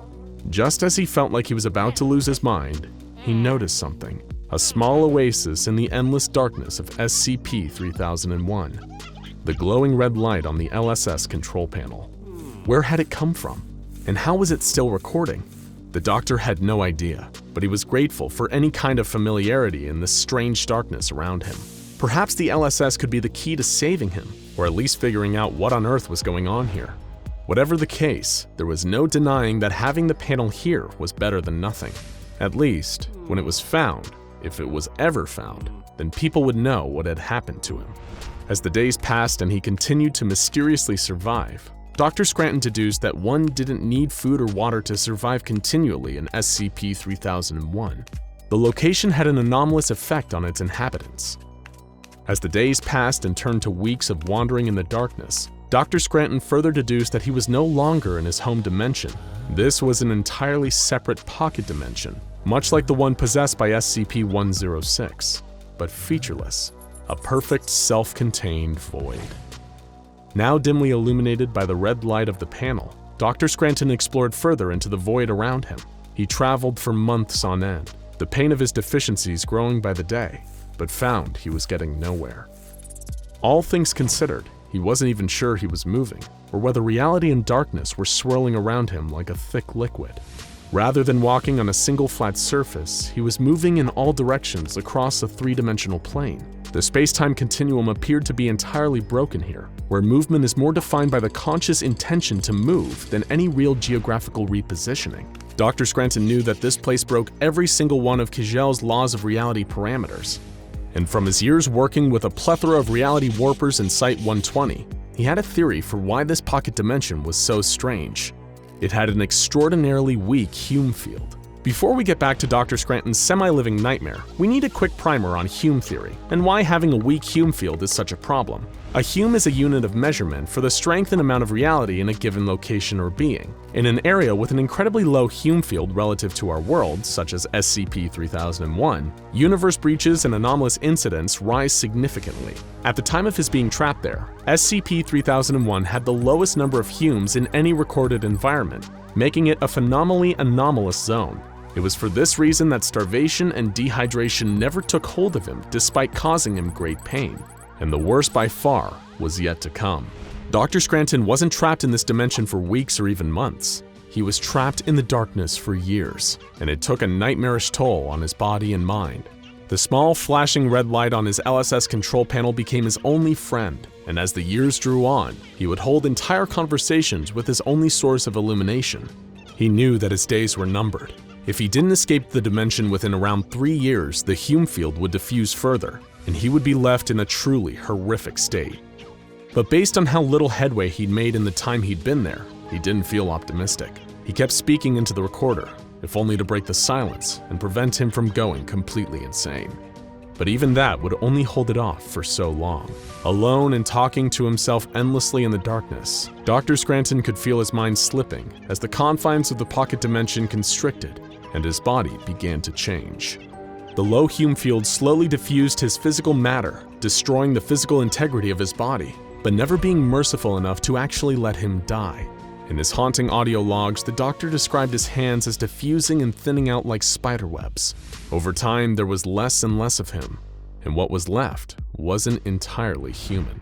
As Scranton's Hume level lowered to equalize with that of SCP-3001, the lines between his body and the LSS control console began to blur in a twisted marriage of warped flesh and machine. The Lang-Scranton stabilizer was anything but stable. Before his mind and body became something else entirely, the doctor still had the presence of mind to finally realize how he'd come to be in this terrible place. The LSS had opened a wormhole known as a Class C broken entry into a paradoxical pocket dimension between layers of reality and taken him through it. He'd slipped through a crack in reality into absolute darkness, and now he was stuck with a fate far worse than death. How do we know any of this? Much like the event in the first place, it's a total accident. Testing superior reality-bending technology almost 6 years after the disappearance caused the sudden return of the missing LSS to Site-120's reality labs. The only trace of Dr. Scranton that it brought back with it was the blood and viscera that coated the console, much to the abject horror of his still-grieving wife, Dr. Anna Lang. To this day, Dr. Scranton, formerly one of the Foundation's brightest minds, remains trapped in the nightmare of SCP-3001. His current condition, whether the Doctor is still alive after 20 years of being warped by the low Hume field of 3001's darkened confines, is still unknown. But for the doctor's own sake, we hope he's been dead for quite some time, because few things on Earth are as horrifying as the alternative.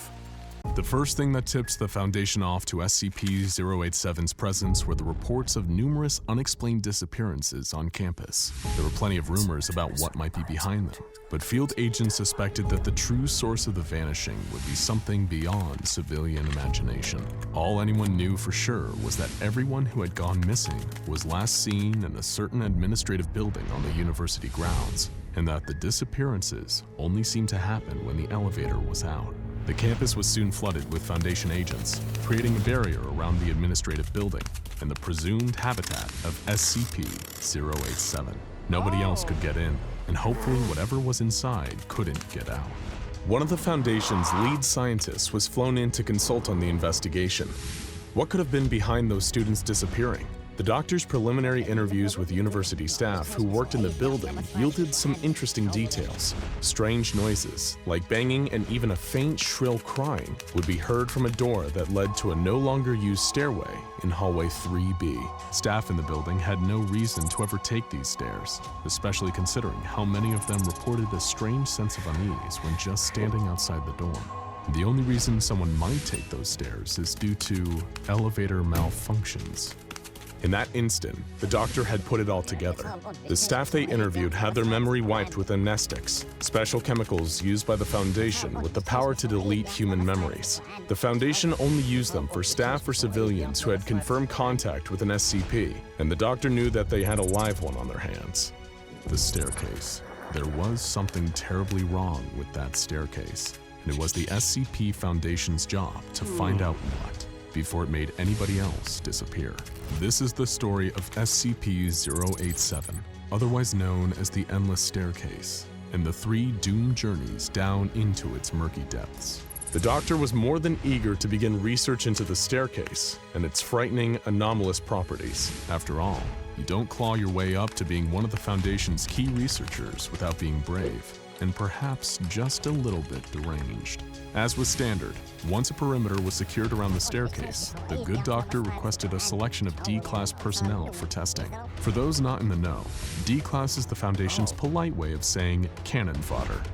The doctor was sent 3 D-Class prisoners for use in his investigation of SCP-087.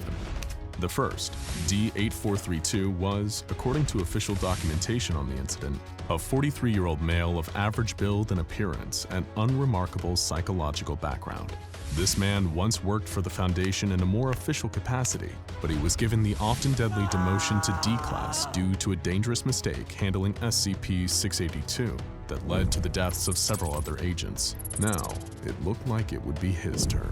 The doctor explained his mission to him: explore the staircase, gather data, help us find out exactly what we're dealing with here. If you come back alive, there may even be a promotion in it for you. And with that promise, D-8432 was given his loadout, a 75-watt flood lamp with battery power capable of lasting 24 hours, an audio headset, and a handheld camcorder fitted with a transmission stream, and an audio headset that would allow him to communicate with Dr. Bright. D-8432 was then pushed through the door in hallway 3B and out onto the staircase. According to declassified Foundation files describing the staircase, SCP-087 is an unlit platform staircase. Stairs descend on a 38-degree angle for 13 steps before reaching a semicircular platform of approximately 3 meters in diameter. Descent direction rotates 180 degrees at each platform. The design of SCP-087 limits subjects to a visual range of approximately 1.5 flights. But in D-8432's mind, unlit really didn't seem like the right word. He would have chosen all-consuming darkness. Despite carrying a powerful 75-watt lamp, D-8432 was only capable of partially lighting the platform he was standing on, and the illumination only stretched down 9 of the 13 steps to the next platform. When D-8432 observed how little help his lamp was giving him, he was instructed to shine it out of the doorway into hallway 3B. When he did so, the light seemed to shine far further than it ever could in SCP-087. Already, the beginning of the anomalous activity was obvious. Everywhere else, darkness is just the absence of light. In SCP-087, darkness eats light. It was like a tangible black mass that only a certain amount of light could survive, while the rest just wouldn't show. D8432 swallowed hard over a lump in his throat. The door to hallway 3B was closed behind him, and he was ordered to descend. Surviving to see that promotion was feeling unlikely, but it's not like he had a choice. If he tried to escape SCP-087 before he was permitted, he'd be shot by SCP Foundation field agents on the spot. So he followed the high-ranking doctor's orders and began to descend the steps to the next platform. Nothing about the physical makeup of the staircase itself seemed abnormal. The base and walls were a very plain, dull concrete with a metal handrail. The only thing that seemed unique about it so far was the strange light-bending properties. That was, until he reached the second platform down and he heard it, a soft, echoing cry. A child's cry. It was shrieks of panic, or maybe even pain, echoing up from below. He was asked why he had stopped, and he explained the crying sound he'd been hearing. It sounded like it was coming from far down the stairs, maybe 200 meters below him. He could just make out the words, "please," "help," and "down here," coming from the darkness. But the team outside the stairwell couldn't hear anything, so they asked him to descend further. Another platform down, and they could hear it too, the unmistakable cries of a terrified child. "Please, help," and "down here." D8432 was ordered to keep going, and only stop if he noticed changes to the visual environment or in the sounds he was hearing. D8432, knowing his life was on the line, had to keep going, and descended another 20 flights of stairs before stopping to remark that the sounds of the child hadn't gotten any closer. They still sounded just as far away as when he'd first heard them. He was told his observations were noted and pressured to continue. Within half an hour, D8432 had descended a full 50 floors, with no sign of a bottom in sight. Somehow, the volume of the child's crying had remained consistent throughout, as if it was moving away from D8432 at the same rate he was descending. At this point, D8432 reported that he was feeling uneasy. The doctor said that this was understandable, given the circumstances. He'd been watching what little there was to see over a live video feed the entire time, and something about the truly bottomless nature of the staircase and the ever-elusive crying was undeniably eerie. But things were about to really take a turn for the worst. As D8432 stepped forward towards the next set of stairs, he froze. There was something on the platform below him, barely illuminated by the light of his 75-watt bulb. It was a face, vaguely human in size and shape, but with a few terrifying differences. It had grayish skin and no mouth, nostrils, or pupils. And yet, D8432 could feel that this thing was making eye contact with him. He couldn't move, trapped in the thing's piercing gaze. In an instant, the face jerked forwards, suddenly only about a foot away from D432's face, eyes staring into its own. D8432 screamed and ran, scaling all 50 flights in an astonishing 18 minutes before charging out into hallway 3B. There, he collapsed from the exhaustion and the fear of what he'd just seen. Upon reviewing the footage, the strange face was designated SCP-087-1. Fascinating. It was time for a second experiment. The doctor just had to know more. The second test subject was D9035, a 28-year-old male with a history of aggravated assaults against women. He was given the same loadout as his predecessors, except this time with an even more powerful 100-watt bulb. He was also given 100 small LED lights that had adhesive backs and a battery life of approximately 3 weeks, with which they intended to permanently illuminate SCP-087. However, despite the extra wattage of his bulb, he still couldn't illuminate beyond the 9th step. SCP-087 wouldn't allow it. Having no ideas of the horrors that lurked below him, he descended on the doctor's orders and began fixing the LEDs to the walls of each platform he passed. The LED always illuminated the landing, but the light couldn't pass the first step on either side. The flights of stairs themselves would remain in perpetual darkness. After the second flight, D9035 noticed the same crying D8432 had heard and became uneasy. Just like before, as D9035 descended, the volume of the crying didn't seem to increase, as if for every step he descended, the source of the crying descended 1 too, keeping them at a constant 200 meters apart. Still, he was ordered to continue his descent and the placing of LEDs even as his paranoia grew. When he reached the 51st floor, he observed damage to the wall and steps. Sections appeared to have been smashed to rubble by an extreme force. As he descended past the broken step, he only felt his fear, anxiety, and paranoia grow. The doctor made note of the fact that SCP-087 seemed to cause instances of anxiety and terror in its occupants, even before they encountered SCP-087-1. As D-9035 reached Platform 89, a full 350 meters under the initial platform, he stopped dead in his tracks and saw something staring up at him from the platform below. That same terrible gray face with those dead white eyes. He was encouraged to stay calm and try to get better footage of the face, but it charged for him, and D-9035 ran for his life. He ascended the staircase at a staggering pace, even passing out from exhaustion and remaining motionless for 14 minutes halfway.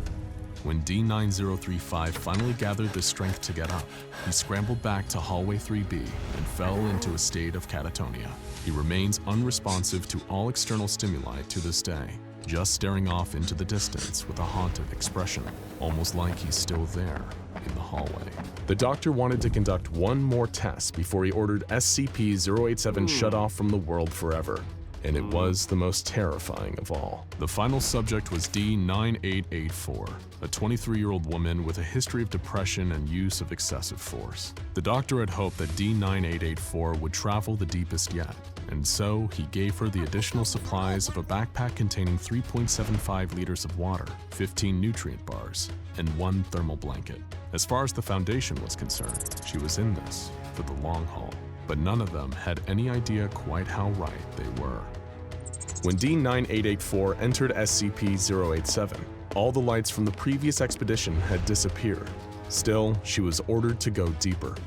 She heard the crying of the mysterious child, if it was even a child at all, and again she was ordered to go deeper. At the 496th landing, even as D-9884 seemed to slip into a state of mortal terror, once again she was ordered to go even deeper. Every moment, he was hoping to get a better look at the face of SCP-087-1, and when D-9884 finally broke and fled back upstairs, he did. The face appeared, but this time, it was mere inches behind her, staring directly into the camera with its blank eyes, startling even this veteran of the supernatural. The face appearing caused D-9884 to panic and flee, but instead of going back up the stairs to safety, she went deeper down the staircase in an attempt to escape it, deeper and deeper and deeper, until her video feed cut out. D-9884 was never seen again. In the aftermath of the tests, the SCP was classified as Euclid. It may have been dangerous, but at least it was easy to contain. The door to hallway 3B was replaced with one made out of reinforced steel with an electro-release lock mechanism. It has been disguised to resemble a janitorial closet consistent with the rest of the building. The lock won't release unless a classified number of electrical volts are applied, while the key is turned counterclockwise. And after a few inches of foam insulation were applied to the inner side of the door, staff at the building never again reported hearing strange noises. As for the fates of those lost within the endless turning flights and platforms of SCP-087, we may never know, but one can only assume it isn't pleasant. If you're familiar with the SCP Foundation, then you already know the exact reason why there are multiple SCP-001s. You may even think you know which of them is the real SCP-001. But for those of you who are new here, or who just need a little reminder, the designation of SCP-001 doesn't refer to a single creature, object, or entity, but rather a collection of various anomalies that are apparently kept in containment by the SCP Foundation. At present, it is unclear why there are multiple files collected under the shared designation of SCP-001. Some believe it is because these anomalies are some of the earliest ever contained by the Foundation. This would mean that they share the designation of SCP-001, as they were likely encountered before the SCP Foundation introduced their current numbering system. However, there also exists a theory that this is nothing more than intentional misdirection. Perhaps the multiple SCP-001 files are an attempt by the Foundation to conceal information about the true SCP-001. After all, it wouldn't be the first time this hyper-secretive organization deceived us. Anomalies sharing the name SCP-001 include the infamous Scarlet King, the massive Gate Guardian, and the world-ending event known as When Day Breaks. But today we'll be using SCP-001 to refer not to an entity or an event, but to a location codenamed God's Blind Spot. Located in an unassuming corner of the world is a site that the SCP Foundation constructed and designated as Facility T.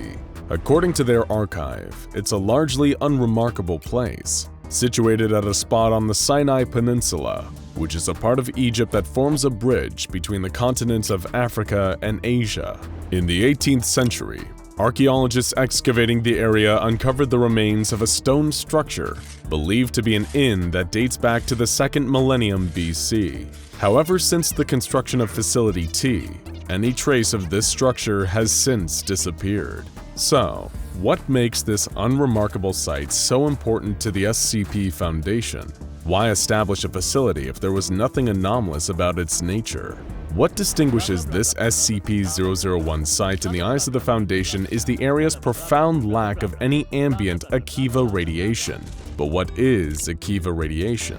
Well, according to the Foundation's researchers, it's a form of cosmic background radiation, one that's not overtly harmful to human beings. If you grew up in a strict church-going household, then it's highly likely you would have been exposed to a lot of this non-electromagnetic radiation and never even realized it. You see, the thing with Akiva radiation is that it is directly correlated with the amount of religious faith a person has. Regardless of which religion someone follows, Akiva radiation will form around them. It tends to be harmless to humans. However, certain anomalous entities and SCPs considered to be demonic in nature can be repelled and even fought off with high levels of Akiva radiation.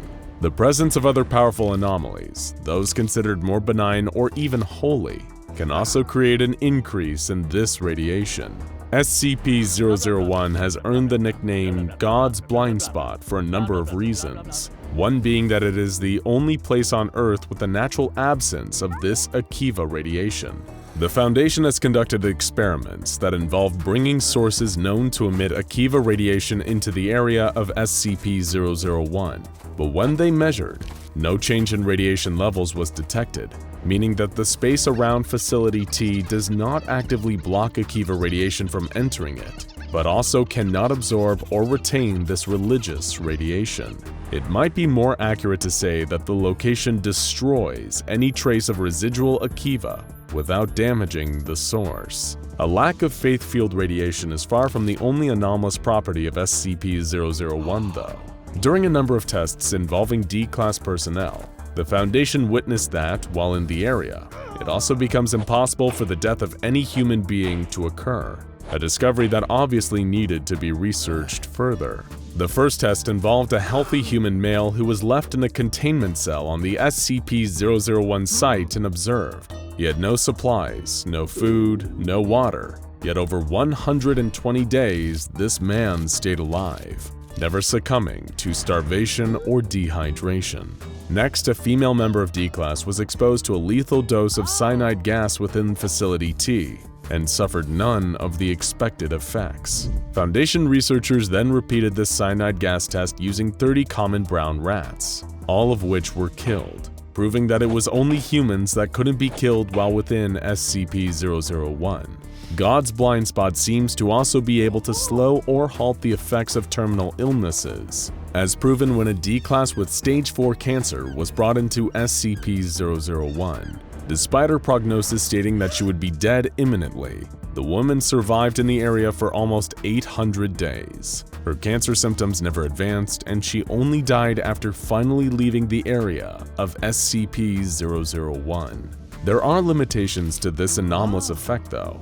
One test involved cremating a healthy male D-Class while he was still alive. The man's body caught fire just as you would expect it to, and he was burned to death. According to the findings of that test and similar variations, Foundation researchers have learned that the life-preserving qualities of SCP-001 don't prevent death by extreme external damage. One of the final tests to take place within SCP-001 involved a pair of 24-year-old identical D-Class twins. One of the twins, designated Twin A, was held at Facility T, while the other, Twin B, was imprisoned in a cell at a different Foundation site. After observing them for over 26 years, Twin B aged naturally to the age of 50. His twin, however, did not appear to age at all over the course of 2.5 decades. It was only when moved to another facility that Twin A began to show signs of aging. The aging process for Twin A was rapid too, and eventually he caught up with his brother.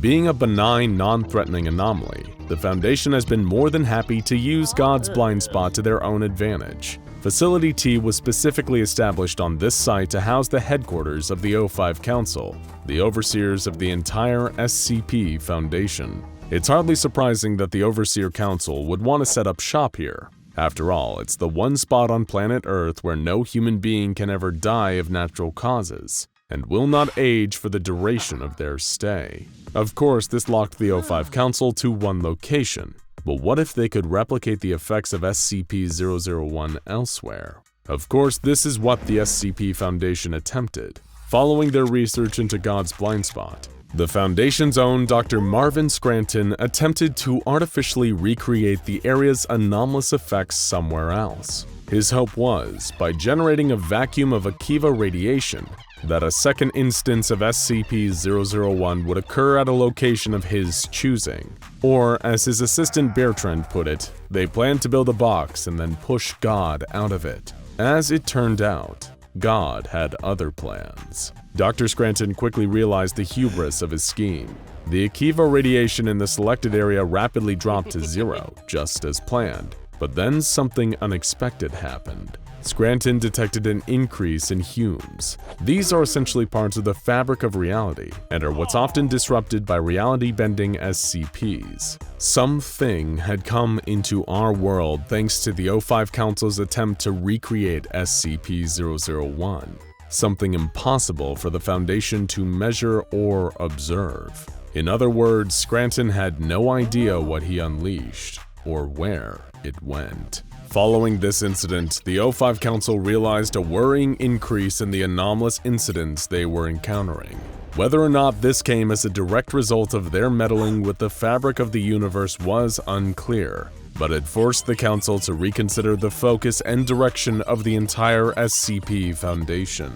Up until this point, they had been an organization focused purely on research, but now they had to embrace a new approach to how they handled anomalies. From then on, the Foundation's objective became to actively seek out and contain anomalous entities, creatures, objects, and locations like SCP-001.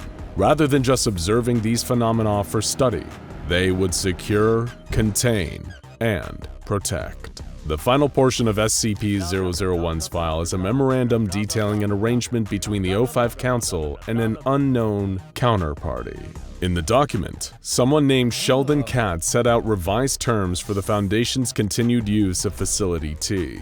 Sheldon states that he has reached an understanding with the counterparty, and that the contents of the document are to serve as a formal agreement, a contract of sorts between the SCP Foundation and someone else. According to this contract, the incident with Scranton put a strain on the relationship between the Foundation and whoever the counterparty is, and that the O5 Council are seeking to make amends in order to continue their new goal of collecting and containing anomalies. So who was this counterparty that the Overseer Council was so desperate to appease and have on their side? Who could possibly be a higher power than the most powerful secret organization on Earth? Well, an actual higher power, of course. That's right, the O5 Council was making a deal with God over how they were allowed to use his blind spot, or at least a very powerful being that considers itself to be God. The rules laid out on their agreement stated that no person was permitted to stay at the site of SCP-001 for more than 120 years,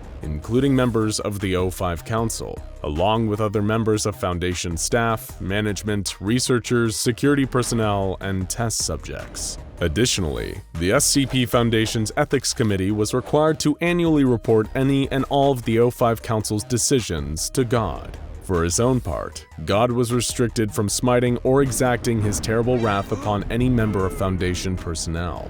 That's right, a perk of working for the SCP Foundation is getting around-the-clock divine protection, at least from God himself. That's still a lot better than an employee dental plan. This came with a condition, however, that anyone committing a transgression or mortal sin was given a 90-day written notice and an opportunity to repent their wrongdoing. In return, God demanded that members of the Foundation only worshipped Him and no other divine entities. I, the Lord, am a jealous God, visiting the iniquity of the fathers upon the children unto the third and fourth generation of them that hate me, was written in the contract. Finally, the agreement between the O5 Council and God was that they would work together. The Foundation and the counterparty would be equal partners when it came to the containment of SCPs and anomalies. Of all the strange and unexplained phenomena that the SCP Foundation encounters on a regular basis, it hardly comes as much of a surprise that they've got a direct line to the big guy upstairs, or at least one who purports to be. Still, the fact that the O5 Council have a business arrangement with an ultra-powerful deity-like being and express written permission to use his blind spot where no person can die or age is hardly a comforting thought. At least the SCP Foundation only ever uses its power for good, right? The aftershock shuddered through the Foundation. Emergency alarms wailed as injured staff and security helped each other out from underneath rubble that had fallen on them as the building was shaken by the quake. It had only lasted a few short seconds, but still managed to leave a trail of destruction in its wake. While the wounded were bandaged up, anyone and everyone who was still able to started frantically checking the containment of every anomaly on the site. The Foundation could worry about the origin of the quake later. First and foremost, they needed to assess the damage. Luckily, multiple rapid sweeps of the facility revealed that there weren't all that many high-level threat anomalies whose containment had been breached. A few of the safer ones were found cowering under tables or buried under fallen rubble in their quarters. But for the most part, every anomaly was accounted for, and none had been provided with an opportunity to escape and cause further havoc. At least, that's how things seemed at first. It was only when the chaos started to die down and repair efforts were underway that personnel noticed an odd change. Something was missing, but nobody could quite put their finger on exactly what. As a matter of fact, most could pinpoint exactly when they noticed this odd feeling. It had only begun after the emergency alarms had been shut off. There was a sound that everyone working at the Foundation had gotten so used to that they practically stopped hearing it, or at least, they'd stopped noticing it. It was only now that the noise was gone, its absence no longer drowned out by blaring alarms, that staff realized it had always been there. Everyone had just learned to subconsciously tune it out. Crying. The low, soft whimpering that could be heard emanating from SCP-096's containment chamber. It had stopped. The cell within had fallen silent. And once someone at the Foundation made the right connection and investigated, they happened upon a startling discovery. SCP-096 had vanished. Panic immediately engulfed the facility yet again. The Shy Guy could be anywhere, and a search effort to find it would only end in deaths. After all, in order to find something, you have to look at it, and that was a fatal thing to do when SCP-096 was involved. Closer examination showed no trace of the missing creature. There had been no reported incidents of incursions with it anywhere in the world. Every known photograph, video recording, or other visual depiction of SCP-096 was either securely stashed away or destroyed completely by the Foundation. There was no way it could have possibly escaped, and it was seemingly nowhere at all. But still, the question remained, where in the world had the Shy Guy gone to? If it was still even in this world. From SCP-096's perspective, one moment all had been normal. The next, it was lost somewhere strange, unfamiliar, and above all unsettling, even to the Shy Guy. Before the sudden quake had hit, it had spent the day the same way it usually occupied its time, alternating between aimlessly pacing the far wall of its containment chamber and sitting in a fetal position in the corner, sobbing all the while. But then the room had started shaking, and in the blink of a deeply sunken eye, the Shy Guy found itself, well, it had no idea where. Around it was a large carpeted room, open and sparse, with little occupying all the space. The wallpaper was a nauseating, sickly shade of yellow. made all the more garish by the rows of fluorescent lighting from the ceiling above. The entire place seemed to resemble an office space, although seemingly one that was in a total state of disuse. There was no furniture, not even one solitary inanimate object to make the place seem at least the tiniest bit closer to normal.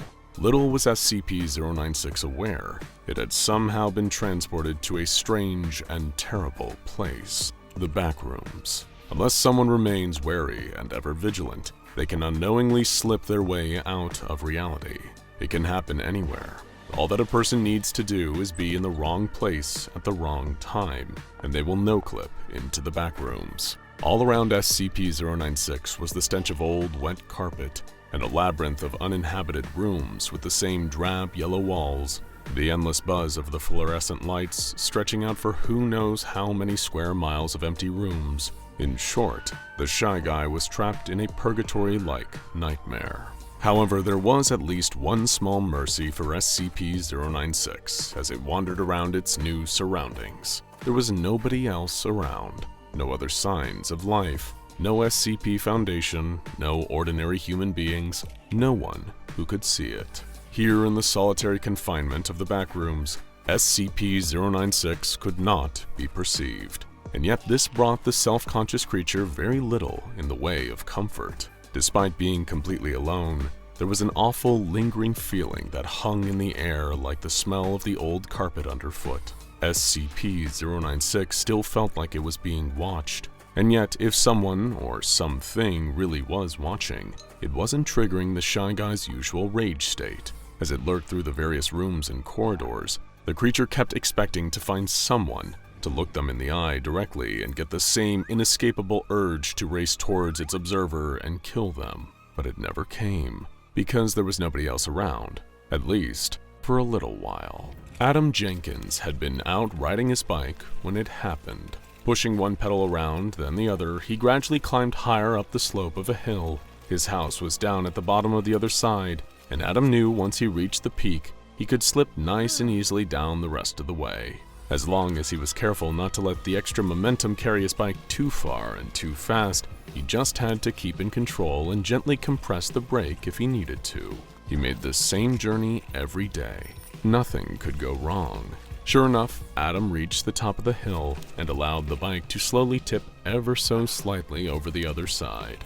Gravity started to do the rest, the wheels starting to spin rapidly, the pedals pistoning his legs as he plummeted downwards. It was one of the few childlike joys left in Adam's life, those few brief seconds of the day where he got to speed down the hill back home with reckless abandon. He was blissfully unaware that he wouldn't have enough time to miss how much he enjoyed it. Without warning, a car came speeding out from around a corner on the way down the hill. It was dark, and the driver had carelessly decided to leave their headlights off. So when Adam saw the vehicle, he only had a split second to react. He was still going too fast. So if he applied the brakes now, his front wheel would stop too suddenly and send him flying forward over the handlebars. Instead, seconds before colliding with the car's hood, Adam wrenched his bike's handlebars and swerved around the car. But the added speed of going downhill caused the entire bike to topple as it turned so violently, launching Adam off and sending him hurtling towards a nearby wall. Adam could tell in the split second after coming off his bike that he was about to collide with the wall. His brain and body anticipated the impact, bracing him for the painful crash, but it never came. Instead of hitting the wall, Adam passed through it. That may well have spared him a devastating injury, but now a whole new problem now faced him. Just like no clipping through a virtual environment in a video game, Adam had passed directly out of reality, right into the Backrooms. The first few hours were the worst, shouting as loud as he could for someone, anyone, to come and find him. Each yell rapidly growing more and more frantic as Adam rushed around his haunting new surroundings. The whole place was unsettling just to be in. It gave off a hostile, unwelcoming energy that was impossible to ignore. It was only after an hour of trying to find a way out that Adam realized he was well and truly lost. He'd strayed too far away from his original point of entry, and just as he had the idea of trying to make his way back to the world from the same place he came in, it was already too late. The Backrooms, at least on this first level, all looked the same.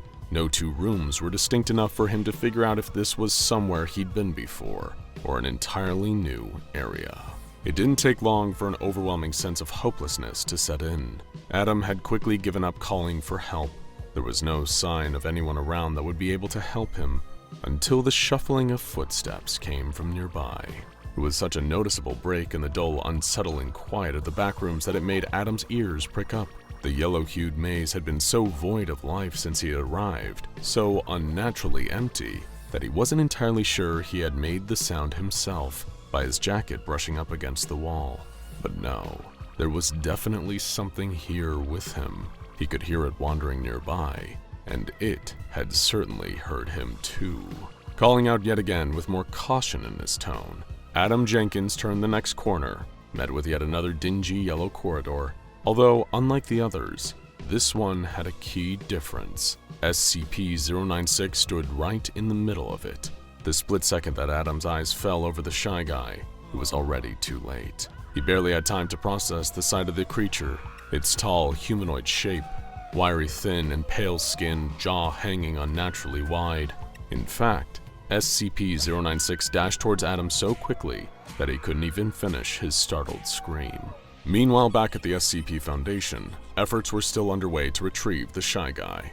Researchers were baffled that there was not a single trace anywhere on the globe of SCP-096's presence. They had quickly rolled out their usual method for recalling the creature to containment. Requisitioning one of D-Class personnel, this individual was instructed to stand in SCP-096's cell and then was given a photograph of the monster to look at. Knowing that the shy guy would track down anyone that saw its face, even as a single tiny pixel in a picture, the Foundation expected the creature to simply reappear in its containment chamber to kill the D-Class they had used as bait. But nothing happened. The D-Class was able to look at the photo of SCP-096 and survive. It was almost as if the creature's link to reality was weakened. Wherever it was, it might still be aware someone had looked at it, but the shy guy was somehow being blocked from traveling to its most recent observer. Having drawn a blank on trying to determine SCP-096's whereabouts, the Foundation eventually turned to SCP-343 for his input.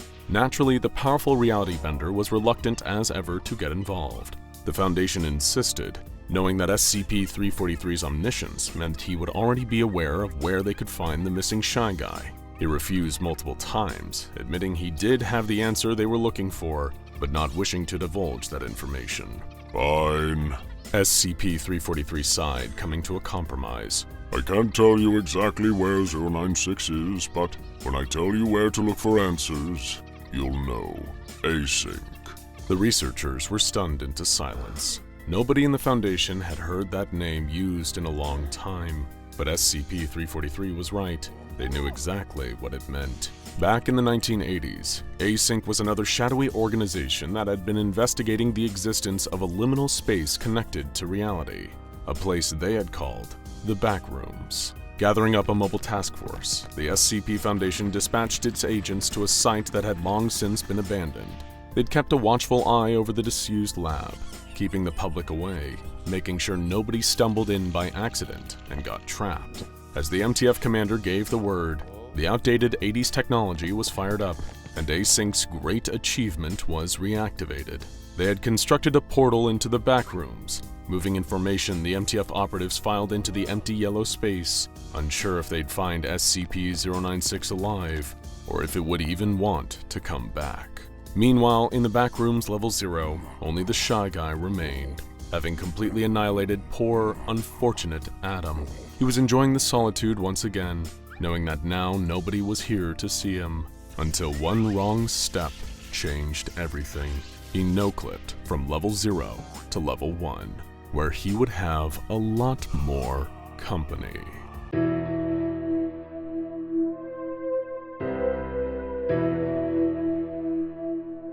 On March 15, 2011, Martin Sims was wandering down the streets of Carson, California. His clothes were ragged, he was filthy, and gibbering like a madman with a full beard and long, unkempt hair. His body was covered in scars, but he showed no signs of malnutrition. What made Martin's sudden appearance so remarkable? He'd been missing for 3 years. When he was interviewed by police, they asked him where he'd been all this time. They couldn't believe his answer. He'd been trapped in an IKEA since 2008, but this was no ordinary legendary IKEA. This was a dangerous anomaly that would come to be known as SCP-3008. Martin's strange answers in his interview were laughed off by his interviewing officers, who assumed he was either crazy or under the influence of something, but they caught the attention of an SCP Foundation field agent embedded in the precinct. The report was passed up the chain to a local site director who approved a detachment of Foundation field operatives to look into Martin's case. While he was reluctant to lead the Foundation agents back to the offending IKEA, the Foundation can be extremely persuasive.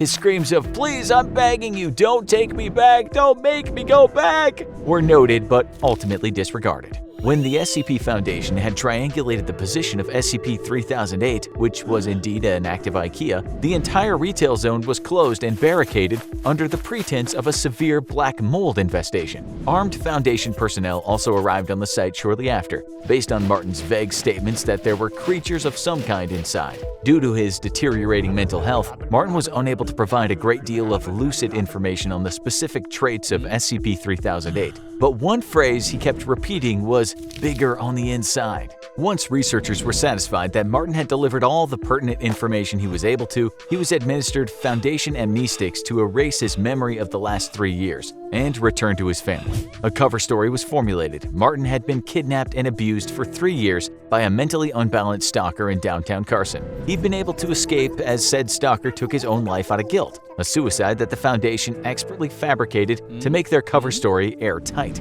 With the loose end of Martin Sims taken care of, the true observation of SCP-3008 could begin. A base set around the perimeter of the mysterious IKEA kept a 24-hour watch on the building, covering all potential entrances and exits. No exploratory missions had yet been approved by the Foundation Ethics Committee, so they first wanted to perform a week of external observation to see if any of the store's anomalous properties extended beyond the confines of the building. After a week of nothing, it appeared they did not. A local site director approved of the use of 20 disposable Class D personnel to explore the interior of SCP-3008. The D-Class operatives would be split into 4 squads of 5 men, Alpha, Bravo, Charlie, and Delta Squad. Each would be assigned a different quadrant of the store and would deliver information back to the control team on site via a live audio and video link. 3 of the 4 teams upon entering the store reported nothing out of the ordinary. Neither the audio or video they were sending back indicated anything different from a standard IKEA store, from the flat-pack wardrobes to the Swedish meatballs. Team Delta, however, suddenly began experiencing a scrambled audio and video connection.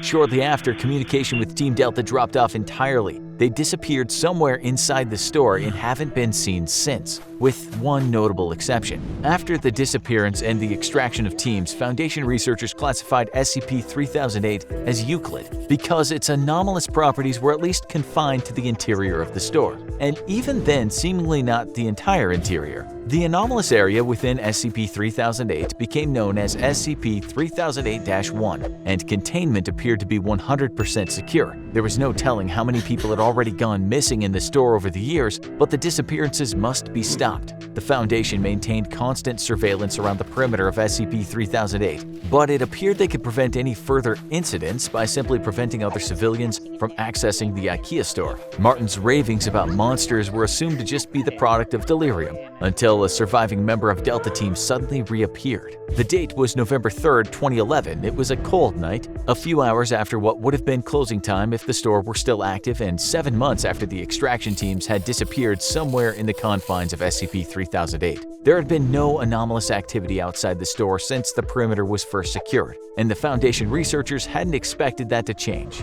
until the last surviving member of Delta Team came barging out of the store's entrance. Startled field operatives were amazed to see him again, but they were even more amazed to see what was following him out of the store, repeating the same phrase, "The store is now closed, please exit the building." Despite the fact that the entity chasing the Delta Team survivor was wearing the yellow shirt and blue pants of an IKEA store employee, the being definitely was not human. It was around 7 feet tall with no visible face. The entity had grossly extended limbs, with each arm being around 5 or 6 feet long and ending in a huge oversized hand. The whole process was so sudden that the field agents present at the perimeter weren't able to save the Delta Team survivor, as the entity reached forward with his freakishly long arms, grabbed him, and twisted his head off like a child with a doll. The field operatives present drew their weapons and peppered the entity with bullets. It would later be classified as SCP-3008-2. The being appeared to collapse and die from the physical trauma, at which point it and the body of the former Delta Team survivor were taken for an autopsy by Foundation researchers. There were no biological abnormalities of the body of the Delta Team survivor, so it did not appear that the anomalous properties of SCP-3008-1 had any effect on the physiology of its occupants. He was not malnourished despite being missing for months, and the contents of his stomach looked to be half-digested food consistent with the menu of a typical IKEA store restaurant. SCP-3008-2, on the other hand, raised a number of perplexing biological questions. The autopsy revealed that the creature's clothes were actually part of its body, like an additional layer of skin. The creature lacked blood or any kind of vascular system. Even stranger, the entity didn't appear to have bones or internal organs, not even a brain or nervous system.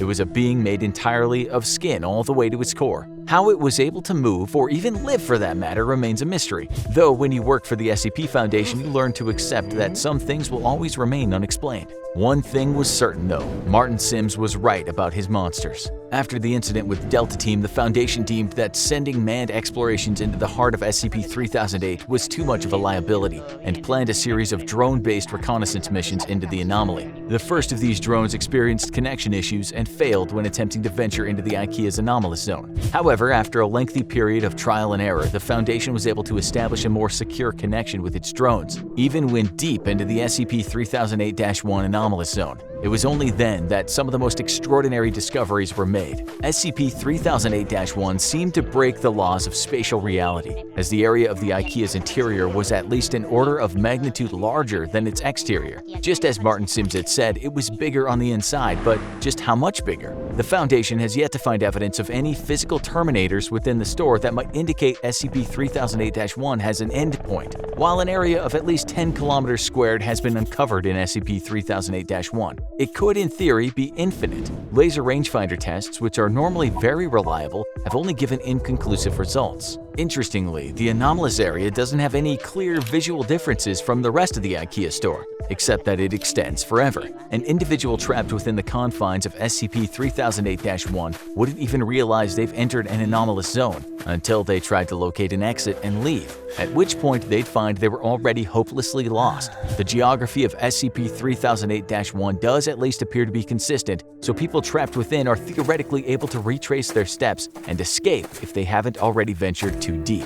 According to data collected during the drone reconnaissance missions, SCP-3008-2, of which there appear to be a vast population, would wander the stores aimlessly during the day. They are unresponsive to the drone's presence and did not appear to be aggressive. While the physical descriptions of these creatures could vary slightly, they all follow the same overall trend. Clothes consistent with an IKEA uniform, no face, either seemingly too tall or too short, and limbs that are grossly out of proportion with their bodies. As the Foundation began sending drones deeper into SCP-3008-1, they found another incredible discovery. There was an unknown population of humans trapped inside IKEA's anomalous zone, and these people had used the IKEA furniture around them to create entire settlements and towns within the store. There were several of these towns, all of which seemed to cohabitate peacefully. Even Foundation personnel found this development in their research to be truly extraordinary. Since SCP-3008 was first identified, there have been only 14 civilian escapes. Some had been trapped inside for months, others had been in there for years, some far longer than Martin's 3-year stint. While every one of these escapees has eventually been released back to their home, after a liberal application of amnestics and a proper cover story has been devised, the Foundation interviewed each of them extensively first.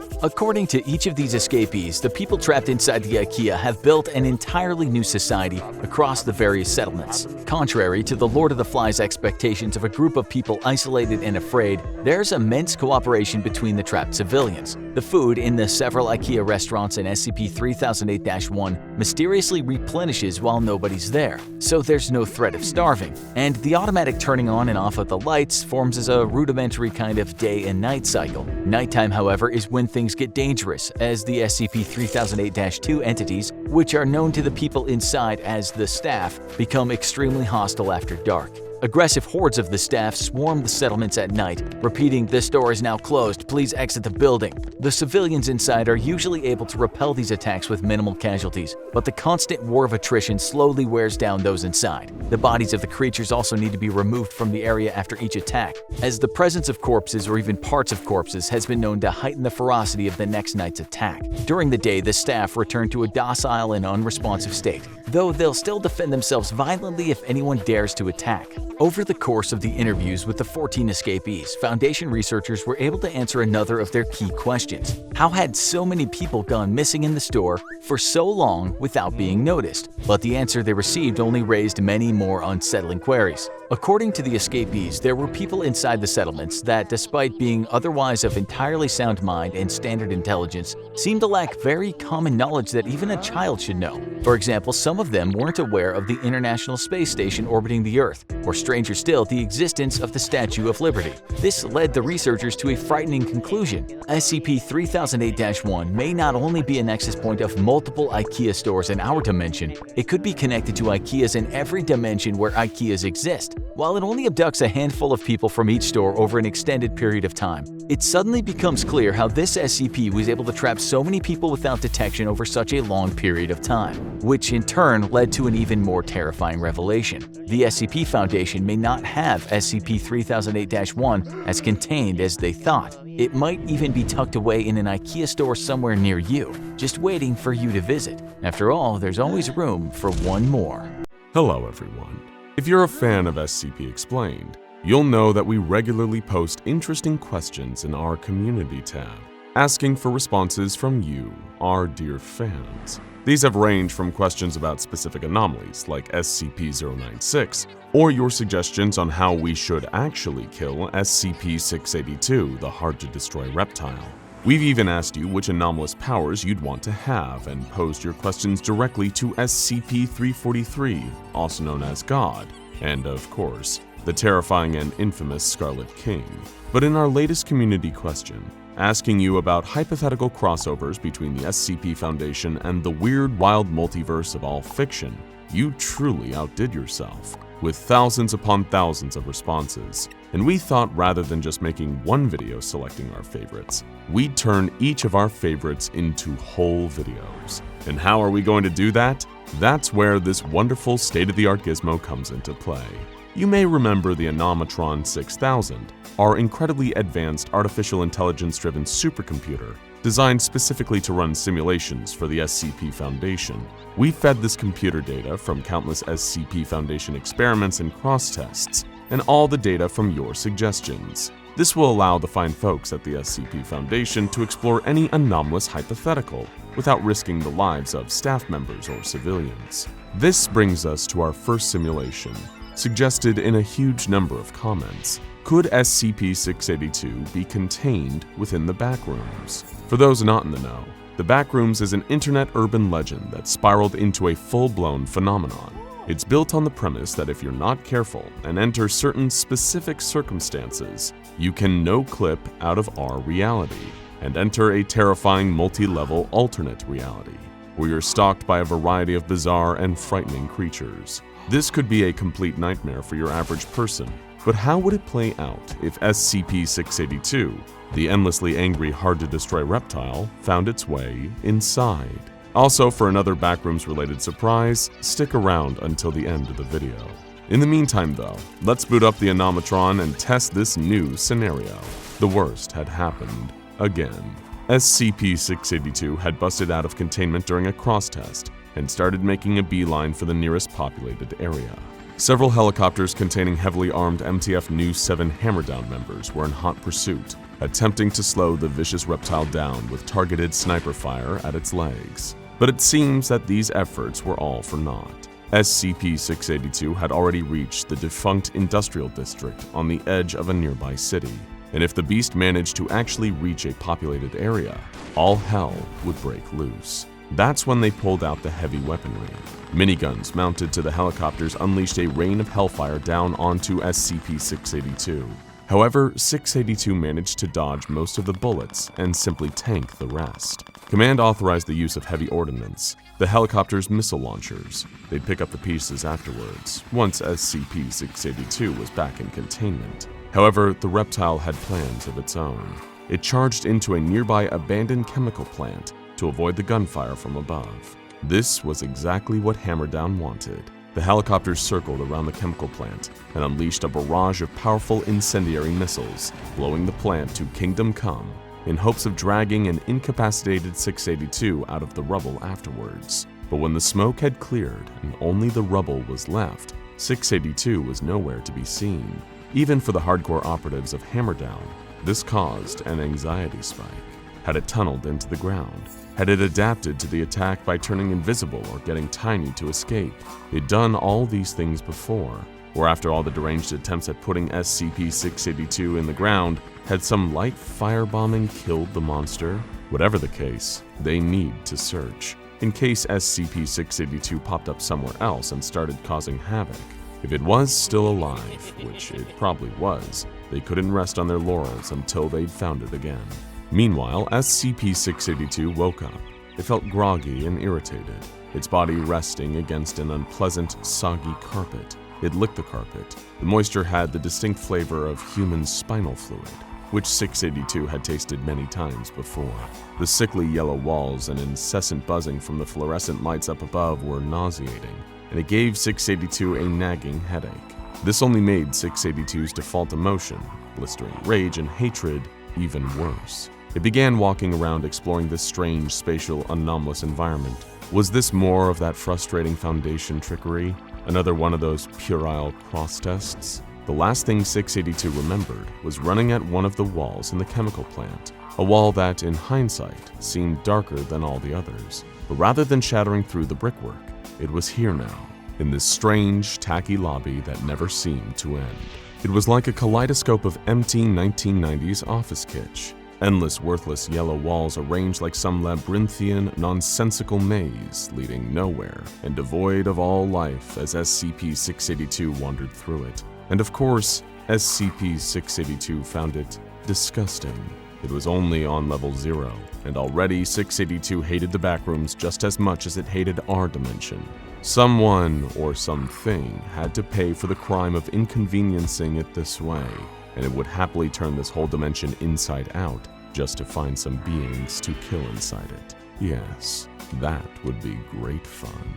SCP-682 began its frantic search for an exit, evolving an innate sonar ability and picking up speeds that would be impossible for human beings. This is the part where most people would go mad or die from hunger or thirst. SCP-682, not so much. It could keep searching and searching and searching until the stars burned out in the sky. It would find its prey, somehow, and when it did, it would put them through hell.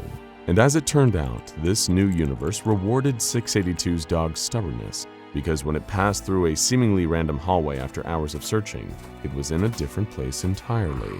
This place looked like some huge abandoned warehouse complex with water shining off the ground. If 682 had more advanced knowledge of the Backrooms, it would have known this was level 1. But the only number SCP-682 cared about was body count, and in that regard it would find level 1 to be a vast improvement.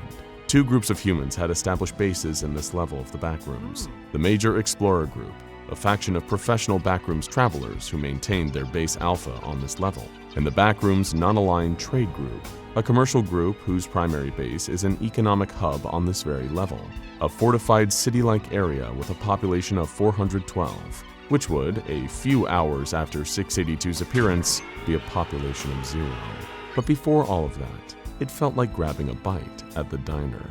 Tom's Diner is a refuge for many people trapped in the Backrooms, a casual eatery nestled into the cold warehouse environment of level 1, where people could get a warm meal from Tom, a former cook who's been trapped in the backroom for years. SCP-682 was eager to be part of this grand tradition, but the hard-to-destroy reptile decided to buck the trend a little by just devouring Tom himself. From there, it decided to launch its rage-fueled offensive against the various humanoid inhabitants of the level. Both the Major Explorer Group Base Alpha and the Backrooms Non-Aligned Trade Group Trade Keep were heavily fortified against the kind of entities these folks had gotten used to facing in the backrooms, but they were completely unprepared for a creature of SCP-682's sheer power, intelligence, endurance, and ferocity. The SCP Foundation had been studying the creature for decades, with far more resources than either of these two backrooms-bound groups, and they still had a hard time keeping the beast consistently contained.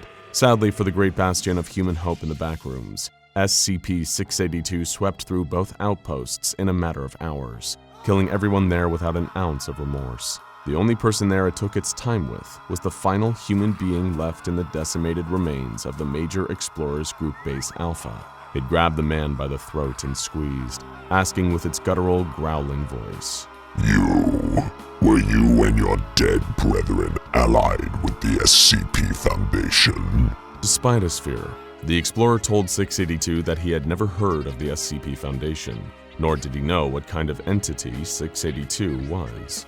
Then what is this place? Tell me, and I might give you a quick death. The Explorer gave as good a response as he could. 682 was trapped in the backrooms, a multi-leveled interdimensional nightmare filled with dangerous creatures. That made 682 curious. Dangerous creatures? That could make an interesting challenge. 682 asked the Explorer how it could access these other levels and find these creatures, and the Explorer explained that through exploring these levels enough, anyone could no-clip into the next one. It really was that simple. With that, 682 knew all it needed to know and carelessly murdered the final human being of level 1. It had killed so many humans over its long and twisted life, it was no different from breathing air now. An utterly perfunctory action. It was eager to discover these other creatures on the lower levels and teach them a new level of fear they'd never experienced. 682 stormed the halls until it achieved the next successful no-clip into level 2, which manifested as a series of old dilapidated maintenance tunnels that seemed to stretch on for millions of miles. Wonderful. There were humans here too, apparently, but who cared about them? This was the first level to feature a smorgasbord of entities ripe for the killing. It sped through the tunnels, teeth and fangs borne, eager to deal death with gleeful abandon. The first entities it encountered in the expansive tunnels of level 2 were a collection of beings known as crawlers, insect-like creatures infected with an extremely aggressive fungal growth. Just getting close to them could present an active risk to humans, not so much for a creature that could easily regenerate after being tossed into the sun. As the creatures tried to lunge, SCP-682 simply crushed and devoured them with little effort. They tasted a little stale on account of the fungus, but the chewiness was pleasing. Hopefully there would be more challenging foes down in the tunnel than these mere insects, SCP-682 thought to itself, while journeying deeper into the endless network of tunnels. Soon enough, SCP-682 ventured into a section of the tunnel engulfed in total darkness. Its eyes quickly adjusted, developing immaculate night vision. That's when it spotted another creature sharing this little slice of darkness with it. A pair of floating, glowing eyes and almost cartoonish teeth, grinning like some maniacal Looney Tune. This is an entity known as a Smiler, and they're a terrifying threat to any humans venturing through the backrooms. SCP-682 wasn't impressed. It began a perfect adaptation for the situation. Its body began to glow, emitting incredible levels of both heat and light, carving through the darkness of the tunnel and causing the Smiler to emit a terrible, piercing shriek. The sheer heat of this new ability melted sections of the level 2 tunnels around SCP-682. When the light finally dimmed down to slightly more reasonable levels, where the Smiler once stood was instead a fizzling black scorch mark.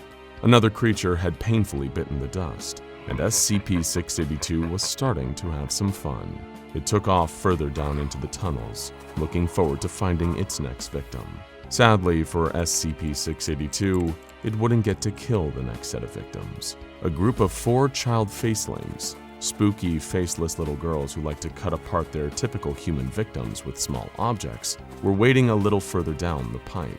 However, when they felt SCP-682 approaching, they almost sensed the power and cruelty of the beast coming towards them. Even being little monsters themselves, game recognized game, and they knew that they needed to get the hell out of there before the monster arrived. They climbed between the pipes on the tunnel walls and skittered off into hiding places deep in the dark. Lucky for them, SCP-682 passed them and just kept going. What would be the point in wasting time on these little morsels when there were apparently so many other creatures to massacre down here?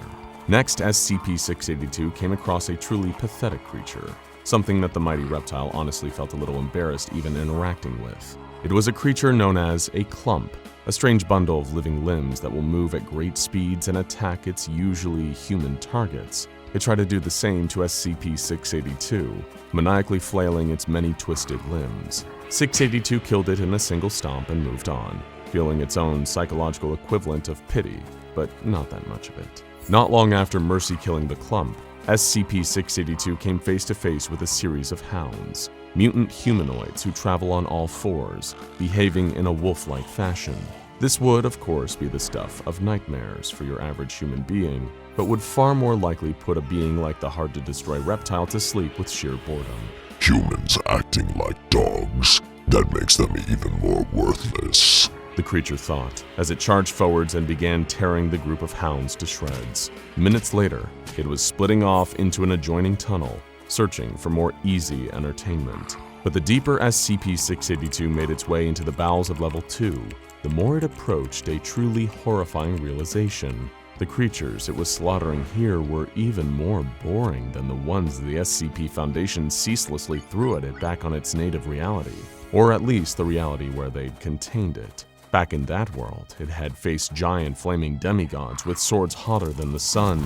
It had faced some pale, shrieking monstrosity that didn't seem to die no matter what the reptile threw at it. There was the dark, gooey old man, the immortal warrior from the Black Coffin, and even the all-devouring bunny rabbit. Here it was killing the same wretched selection of beasts again and again. A truly pitiful offering. Was this really the best this world had to offer? Incidentally, the next creature it found was literally known as wretches by the human inhabitants of the Backrooms. They were fleshy, zombie-like creatures that SCP-682 figured the Sarkists back home might enjoy. It couldn't believe that it was thinking fondly of that old place, while it carved the monsters to ribbons with its claws. It missed its old enemies like Dr. Bright, Dr. Clef, and even that irritating yellow blob of snot. The more it tried to take its mind off the old world by killing its way through this ant farm of endless tunnels, the more it found itself waxing nostalgic. For example, there were the plague goblins, impish little creatures with masks like that of a plague doctor. 682 found itself thinking almost fondly about SCP-049, while it listlessly ate the tiny, mischievous creatures, like a depressed person binging an extra-large pack of chips. Even their tiny squeaks as they crunched between the reptile's terrible teeth gave it no joy. What a bleak turn of events this had all turned out to be. As it wandered through the infinite tunnels, killing creatures and even humans as it found them, SCP-682 made a quiet promise to itself. Somehow, some way, it would make its way back to the universe it so recently departed. It would leave the Backrooms, no matter how many levels, a quiet, burning husk, and return to the world of fools and fiends it had taken for granted all this time. A visit to the Backrooms had taught the hard-to-destroy reptile an all-too-human lesson. Sometimes you don't know what you have until it's gone. Sure, the SCP Foundation may have tried to kill it in a new, bizarre, and increasingly sadistic way every single day, but that variety was the spice of life. It would return home someday, it knew that much. But of course, a lot of creatures and people would need to die before then.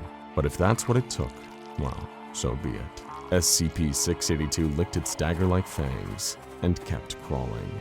What's in a name? Ancient folklore and fairy tales sometimes tell of the importance of names, that they can hold the power to summon or banish. Whether you buy into the superstition or not, you'd be unwise to ignore the power a name can have, especially if you ever dare to venture into SCP-4000. Why? Use your own name too many times in this extra-dimensional forest, and you may find that what walks out isn't you at all. At least once a year, the Foundation leads an expedition into SCP-4000 to explore this Keter-class dimension. But if you go down to those woods today, then you'd better follow the rules. Remember, the Foundation has implemented these guidelines for your own safety, and it's in your best interests to follow them.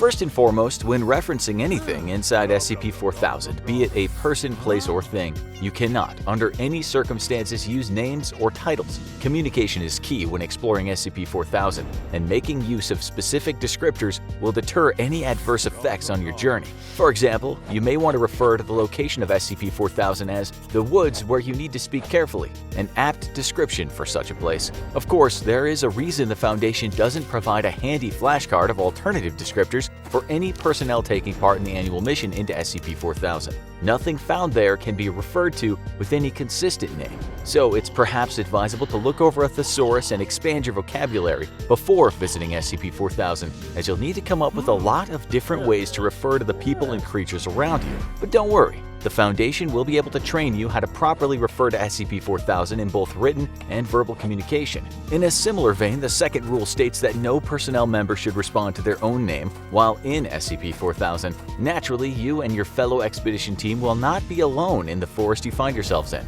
The denizens of SCP-4000 are perpetually mutating creatures, some appearing to be trustworthy while others are hostile. It is for personnel members' own safety that no consistent names or titles are used to refer to each other in conversation.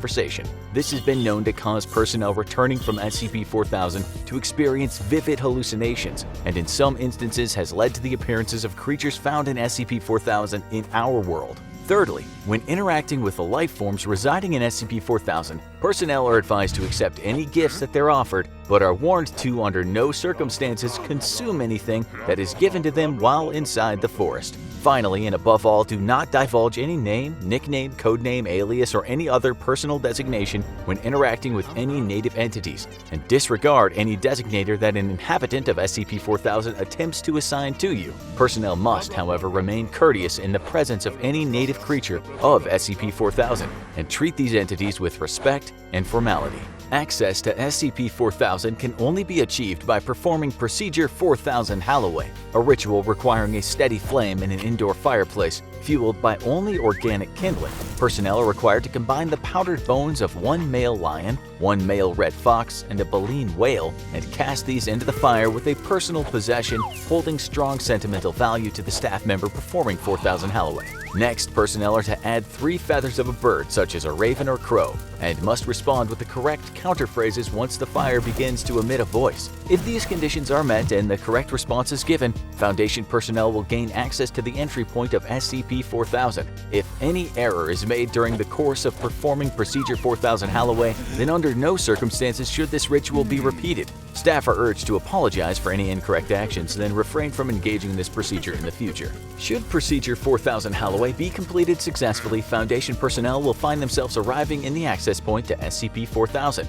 emerging from the mouth of an old well in the center of the forest. Exploration teams sent into SCP-4000 are advised that this dimension does not adhere to the laws of physical space that personnel will be accustomed to. There is a single, confirmed safe route that must be used when traversing the forest of SCP-4000, a dirt path leading in a circuit both beginning and terminating at the entry point. Previous attempts to map the landscape of SCP-4000 all confirm that the only way to safely exit this dimension is to follow the entire length of the path in one direction until eventually returning to the well. You have been warned. Any attempt to travel back to the direction you came in will result in a loss of contact with the rest of the expedition team. As mentioned, SCP-4000 is home to a number of entities, often noted to be undergoing continuous and dramatic changes in form.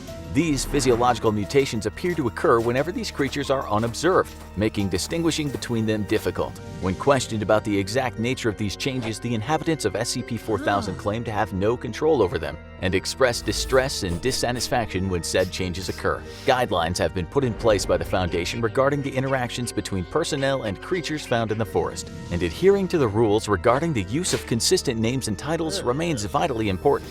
The native creatures appear semi-humanoid and are reported to be highly temperamental. Should any staff member happen to offend one of these natives, they may be subjected to anything from verbal assault to acts of extreme physical violence from the SCP-4000 resident. If any Foundation personnel further question why there are so many rules when visiting SCP-4000, then they need to look no further than the discoveries and fate of Dr. Eugene Japers, who during his initial initial expedition to SCP-4000 in 2005 encountered a humanoid native entity whose head resembled a rabbit's. As the pair shared a polite conversation, the rabbit-like creature made an inquiry regarding Dr. Japers' name, asking, "How is your name?" Keeping to the rules, Dr. Japers did not divulge any name or other form of title to the creature at this time. However, Japers remained courteous and polite during the interaction. The rabbit responded with the following: "Are you simple? I'm merely asking how your name is. My name has smelt of raspberries lately, I think, or snapdragons perhaps. It's so hard to tell these days, but one makes an effort." In his reply, Dr. Japers made a reference to his own name as having tasted rather tart as of late, before concluding the conversation with the rabbit entity. Upon returning to the SCP-4000 forest 3 years later, Dr. Japers was met with the same creature and once again engaged in conversation with it. After briefly discussing their previous encounter, Dr. Japers was able to turn their exchange towards something the rabbit had mentioned before, about finding it difficult to describe his own name. When asked to clarify this point, the rabbit replied, "I can only assume it's because of how long we've been apart, my name and I, that is. It's a good name, a proud name, I'm fairly sure. By this point though, it's probably decayed from its former grandeur, if it even still exists."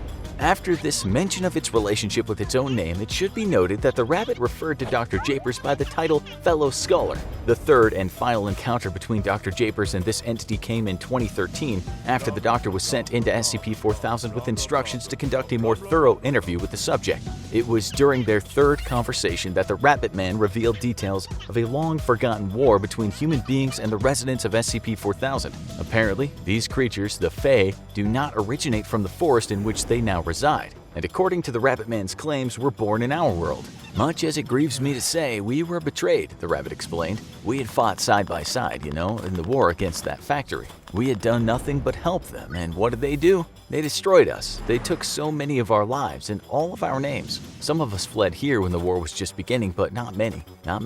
Still, though, I don't hate them." It has been assumed by some that the Foundation was directly involved in whatever may have wiped out the Fae, causing them to either retreat or be banished to the forest of SCP-4000. An additional assumption has been made that whatever weapons were used on these creatures is directly responsible for their constantly shifting state, rendering them without their own names or identities. Whatever the case may be, it was during their conversation that Dr. Japers, in reference to their second encounter, referred to himself as a fellow scholar to the rabbit in order to coax information from him. However, in doing so, the doctor had unwittingly accepted the title that the native entity had given him. By mistakenly responding to the name Fellow Scholar, the doctor had broken the rules of interacting with the creatures of SCP-4000, an easy mistake, but a costly one.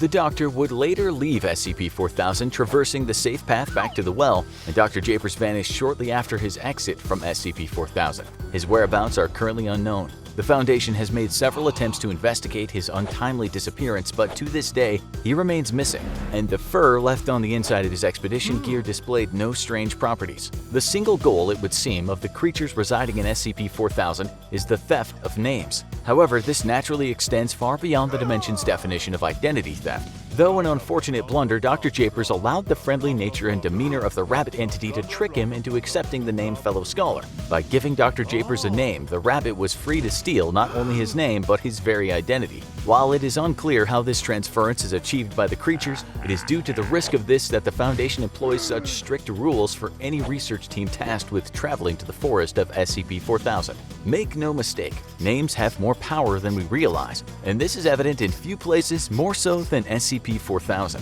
a pocket dimension where ever-changing survivors of a forgotten massacre exist as identities alone. Remember, a name is a powerful thing, whichever side of the well you find yourself on. Your name binds you to who you are, but if your name becomes someone else's, then one else of yours becomes theirs too. Salvation, Indiana was your typical Midwestern American town. The kind of place where everyone knew each other, where everyone was comfortable leaving their doors unlocked at night, where there was a sense of trust between neighbors that you couldn't find in a more populated area. The kind of place where word traveled fast, and where people talked about things that were improper in hushed voices behind the backs of others. In Salvation, being an outsider or deviating from the norm was akin to complete isolation. You either fit in or you got out. And if you didn't, Salvation had its ways of making you conform to the mold. Gossip, organized stalking efforts, discrimination. These small-town methods were often employed by the town's inner circle to keep those who they had a distaste for in check. And unfortunately, this cliquish mentality can be the norm when it comes to small towns. There's nothing anomalous about the ugliness of human nature. But Salvation did have its secrets, the kind that, if brought to light, would tear a small town apart. The kind that attracted the attention of the US government's Unusual Incidents Unit, a branch of the Federal Bureau of Investigation that dealt with the paranormal and supernatural, the US government's answer to the SCP Foundation. Between June 18th and June 23, 1976, the town of Salvation, Indiana underwent swaths of extreme anomalous activity that affected the town's entire population, but was mainly centered around Salvation's high school, appropriately named, well, Salvation High School. 2 UIU agents were dispatched to Salvation to assess the reports of anomalous activity, record it, and of course help cover it up. This was one of the few times the UIU got the jump on an anomalous incident before a larger, more prominent organization such as the SCP Foundation or the Global Occult Coalition. Bet they got a company pizza party for that one. The operation went smoothly, with the agents using an early amnestic labeled Chemical 110 to wipe the memories of the townsfolk after interviewing them. Although in later years, study of Chemical 110 would prove it to be incredibly dangerous, as the amnestic was both toxic and had a degrading, damaging effect on human memory centers. Between this and the Foundation's early amnestic models also proving to be incredibly dangerous, the 1970s were an interesting time indeed in the field of supernatural cover-up operations. The timeline of events the agents established depicted an eerie scene. It was only a few days, but what occurred was both horrifying and strange. On Sunday night, 10th grade students at Salvation High School reported hearing what they described as someone trying to speak under the ground while passing by the school on their way home from a church service. One student reported it to her mother, who ignored it entirely. On Monday, an 11th grade student of Salvation High School claimed during gym class that he could hear voices coming from underneath the school's pool. Several other students corroborated this story. When school officials came to investigate, they didn't find anything unusual, but the UIU agents found that the lining of the bottom of the pool was cracked. On the same day, several female students reported seeing faceless things instead of their own reflections in a bathroom mirror. They did not seem bothered by this. During lunch announcements, many students described being able to hear a third voice alongside the 2 other students speaking unintelligibly below the broadcast. Curiously, the agents found that the PA room, where the broadcast originated from, sat in a media center near the pool. On Tuesday, students arriving at school noticed that the Indiana state flag was more than 3 meters above the top of the flagpole, attached to nothing, just floating. The American flag was not found, and more importantly, the students claimed they could see 9 female figures hanging by ropes from the flagpole, who disappeared immediately after being seen. During a biology class, one student suddenly stood up and rolled their eyes to the back of their head. They descended suddenly into the floor and disappeared entirely. Shortly after, they reappeared above a ceiling panel in the center of the room. No other students were able to identify the student, and several of their classmates insisted that their actions were just a joke. The UIU agents were unable to find proof of the student's existence in Salvation's enrollment records. Similarly, students described yet another student they didn't recognize walking the halls of the high school. They were unable to define any details of their appearance, save for one thing that stood out. They wore a purple satchel with the word syncope embroidered on the side. A custodian reported seeing something staring at him, standing at the bottom of the school pool. On Wednesday, the horror only sped up, as school staff noted that there was a full 2 inches of water across all levels of the school. For whatever reason, the school's principal decided not to close the school. At 7:56 a.m., the entirety of the student body heard an unknown voice whisper the word "hello" in their right ear. Members of the school band realized their instruments no longer produced any sound, but whenever they played, they reported seeing a small, black, human-shaped entity flickering in and out of view in the corner of the room, facing the wall. One student saw a dark figure walking up and away from the school through the air at an impossible angle. Eventually, the figure disappeared from her sight and was never seen again. No other student addressed this. On Thursday, a student in gym class avoided a dodgeball as it phased through his body. He sunk into the floor, screaming for help. Nobody who noticed seemed motivated enough to help him. The entire school shifted roughly 1 foot off of its foundations at 11 a.m. The vice principal, who was sent to inspect the building's integrity, described seeing something small with too many faces grinning at him from underneath the building before the school inexplicably resettled back to its original position. The boys' locker rooms disappeared and were replaced with what witnesses described as something that screamed. They were unable to provide any details. As students left for the day, they saw 9 young women hanging in the air, tilted forward at an angle above the school's parking lot. They could be silently mouthing words, and their appearances were described by witnesses as ugly and unremarkable. They vanished, and again the majority of the town residents reported hearing a child's voice say the word hello below them upon the figure's disappearance. A panic ensued, as town officials had no explanation for these events. Salvation's principal made the call to close the school on Friday. However, when Friday morning arrived, the entire student body showed up for school. The building was locked, so the students simply waited outside to be let in. No individuals could describe why they were there. There was a knock on a window, and the students saw a small black entity standing outside of a second-story classroom. An entity phased in and out of the school's windows over and over until suddenly disappearing. After this, the front door unlocked itself, and the mass gathering of students entered the building. However, what they found was unlike the small school they had come to know over the years. Inside, Salvation High School was transformed into a non-Euclidean space, meaning that reality didn't work inside it the way it should. Hallways that led right instead led downward. Stairs that went up instead curved left. As the students moved through the school, they couldn't help but feel like they were always moving down, lower and lower. Some heard whispers, others heard drums in the distance. As they approached the basement, they saw a massive stone archway. Suddenly, the students shifted, encasing the entire group in rock and earth for 20 seconds. After this brief, suffocating torture ended, the students reappeared back in the school, except this time, every one of them reported being the only one in the building. They described the experience wandering the building alone before coming to what they called a doorway below a doorway, and ended up inside a small sub-basement room. There they saw 3 mysterious visions. A woman crouched over a body of water, surrounded and covered in blood. A farmhouse and a group of trees that were burning. 9 white humanoid figures floating in the air overhead.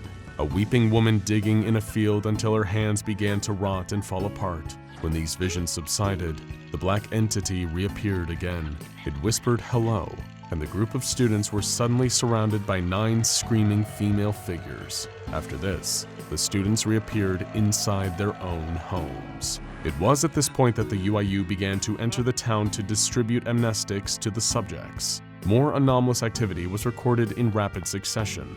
Bodies hanging in the sky, water taps leaking human hair and mucus instead of water. Individuals reported that their facial features had disappeared entirely. Others reported seeing faceless creatures in the town. The black entity frantically appearing and reappearing in rapid succession throughout the town. Even a weeping young woman running back into the school's building, who witnesses lost after she entered the school's basement. The cover-up effort was brutal, but it worked. The townspeople of Salvation were convinced that they saw hallucinations as a result of toxic gases blown south from a factory up north. But what was the connection between all the phenomena? 9 faceless female entities, water, and blood. Something that literally upsets the entire foundation of Salvation High School. A small black entity. Adults in the town ignoring the things their children saw and acting indifferent toward them. All this sounds a lot like a dirty, dark secret being unearthed in the town of Salvation. Something people would rather turn a blind eye to and ignore. But they couldn't, because the terror was only getting started. A week after these events occurred, contractors assessing the damage to the school discovered the sub-basement room, where the students had various visions of anomalous entities. Behind it was the entrance that led to the large stone archway. This antechamber was discovered after one of the members of the contracting team slipped and fell beneath a collapsed section of wall and floor that led to the massive area underneath the school. The contracting team attempted to extract them, but they did not succeed. Their disappearance caught the attention of the SCP Foundation, who assessed the school and deemed the area beneath the school to be anomalous, as the building's architecture should not be able to accommodate the size of the area. It was designated SCP-3935, and as the Foundation began investigating it, they were determined to uncover the truth of what really was occurring in Salvation, Indiana.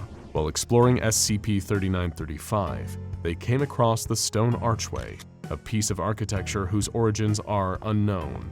Inscribed on the arch was a phrase that read, "The way below winds deeper, longer, unspeakable its patterns laid, the lost forever damned to wander, this thing a quiet madness made." After the initial establishment of SCP-3935 as an anomalous location, the Foundation poured deeper into Salvation's mystery and came across the documents created by the UIU agents. The Foundation, being much more thorough in their containment methods than the UIU, decided that the small town of 1,400 people was easy enough to relocate entirely, and the entire area could be condemned, feeding into the excuse of a hazardous waste facility nearby, leaking noxious gases into the town's water and air supply.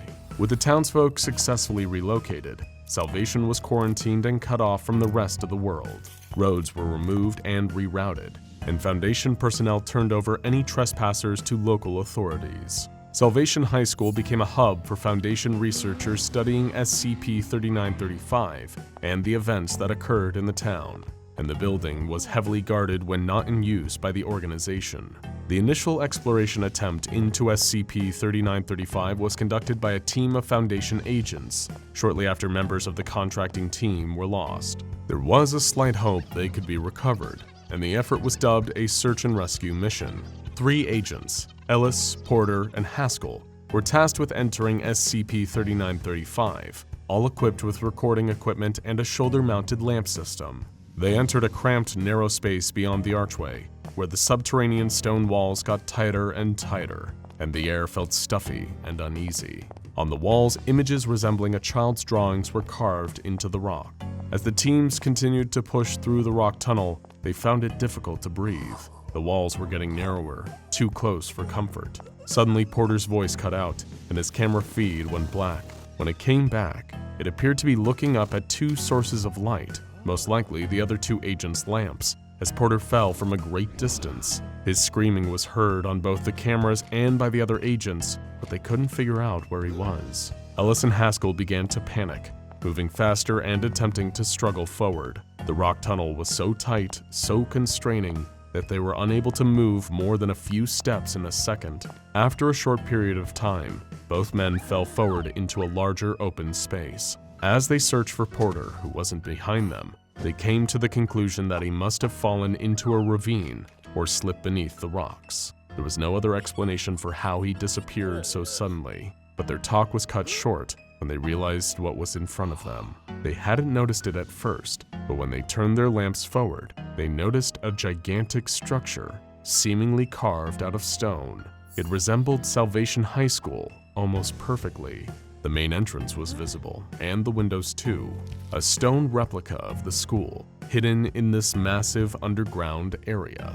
The agents couldn't believe it. There was a thick layer of fog in front of them, but they could make out a narrow stone bridge that extended across a large chasm, leading to the stone replica of the school. As they examined further, they noticed that underneath the school was another model of the school, and under that one was another. It went on indefinitely, extending deeper and deeper into the ground, in the direction that all things in Salvation seemed to go, down.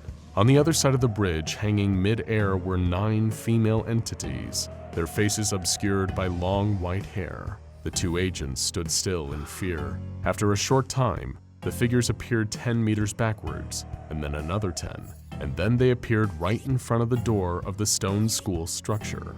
Slowly, they lifted their heads, revealing their featureless faces to the agents, who recoiled in fear.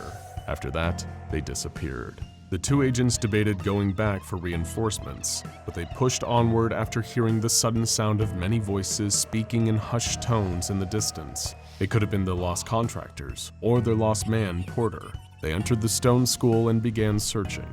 Inside, they couldn't make heads or tails of the architecture. As they ran down the hallways, following the sound of the voices, they noticed that the halls seemed to stretch on forever, but they didn't seem to notice the watching, featureless faces who observed the agents from the window panes in the doorways. As the agents came to the auditorium doorway, Agent Haskell let out a scream, and his voice recorder disconnected. At this point, what occurred became nearly impossible to make out on the Foundation's recording. The voices grew louder. Haskell's camera shifted perspective to the floor. 9 female entities appeared around Agent Ellis, contorting their bodies into impossible positions. Haskell ran, but the entities pursued him. He screamed for help. Eventually, the figures hung in the air, unmoving. Haskell slowed down too and slowly turned around, coming face to face with a small black humanoid entity sitting upside down on the ceiling of the hallway. It whispered one word, "Hello." The feed cut out to the choppy sounds of audio distortion. A snapping noise was heard, and then silence. And then all 3 agents' feeds returned. For the duration of the exploration recording, Haskell, Ellis, and Porter lost their minds in the depths of SCP-3935. In between periods of silence, they laughed, screamed, and shouted incoherently, rambling on about how dark it is and how they can't go down any further, below, where it goes on forever, where they can be part of the 9, be a part of salvation, where they can fall forever. And after that, silence. The feed was cut out completely, and neither the trio nor the contractors were ever recovered. After this failed horrifying exploration attempt, more anomalous activity occurred in the town during the Foundation's occupation. Sightings of the 9 faceless entities in the streets and the trees. An agent who saw the black figure constantly in his peripheral vision.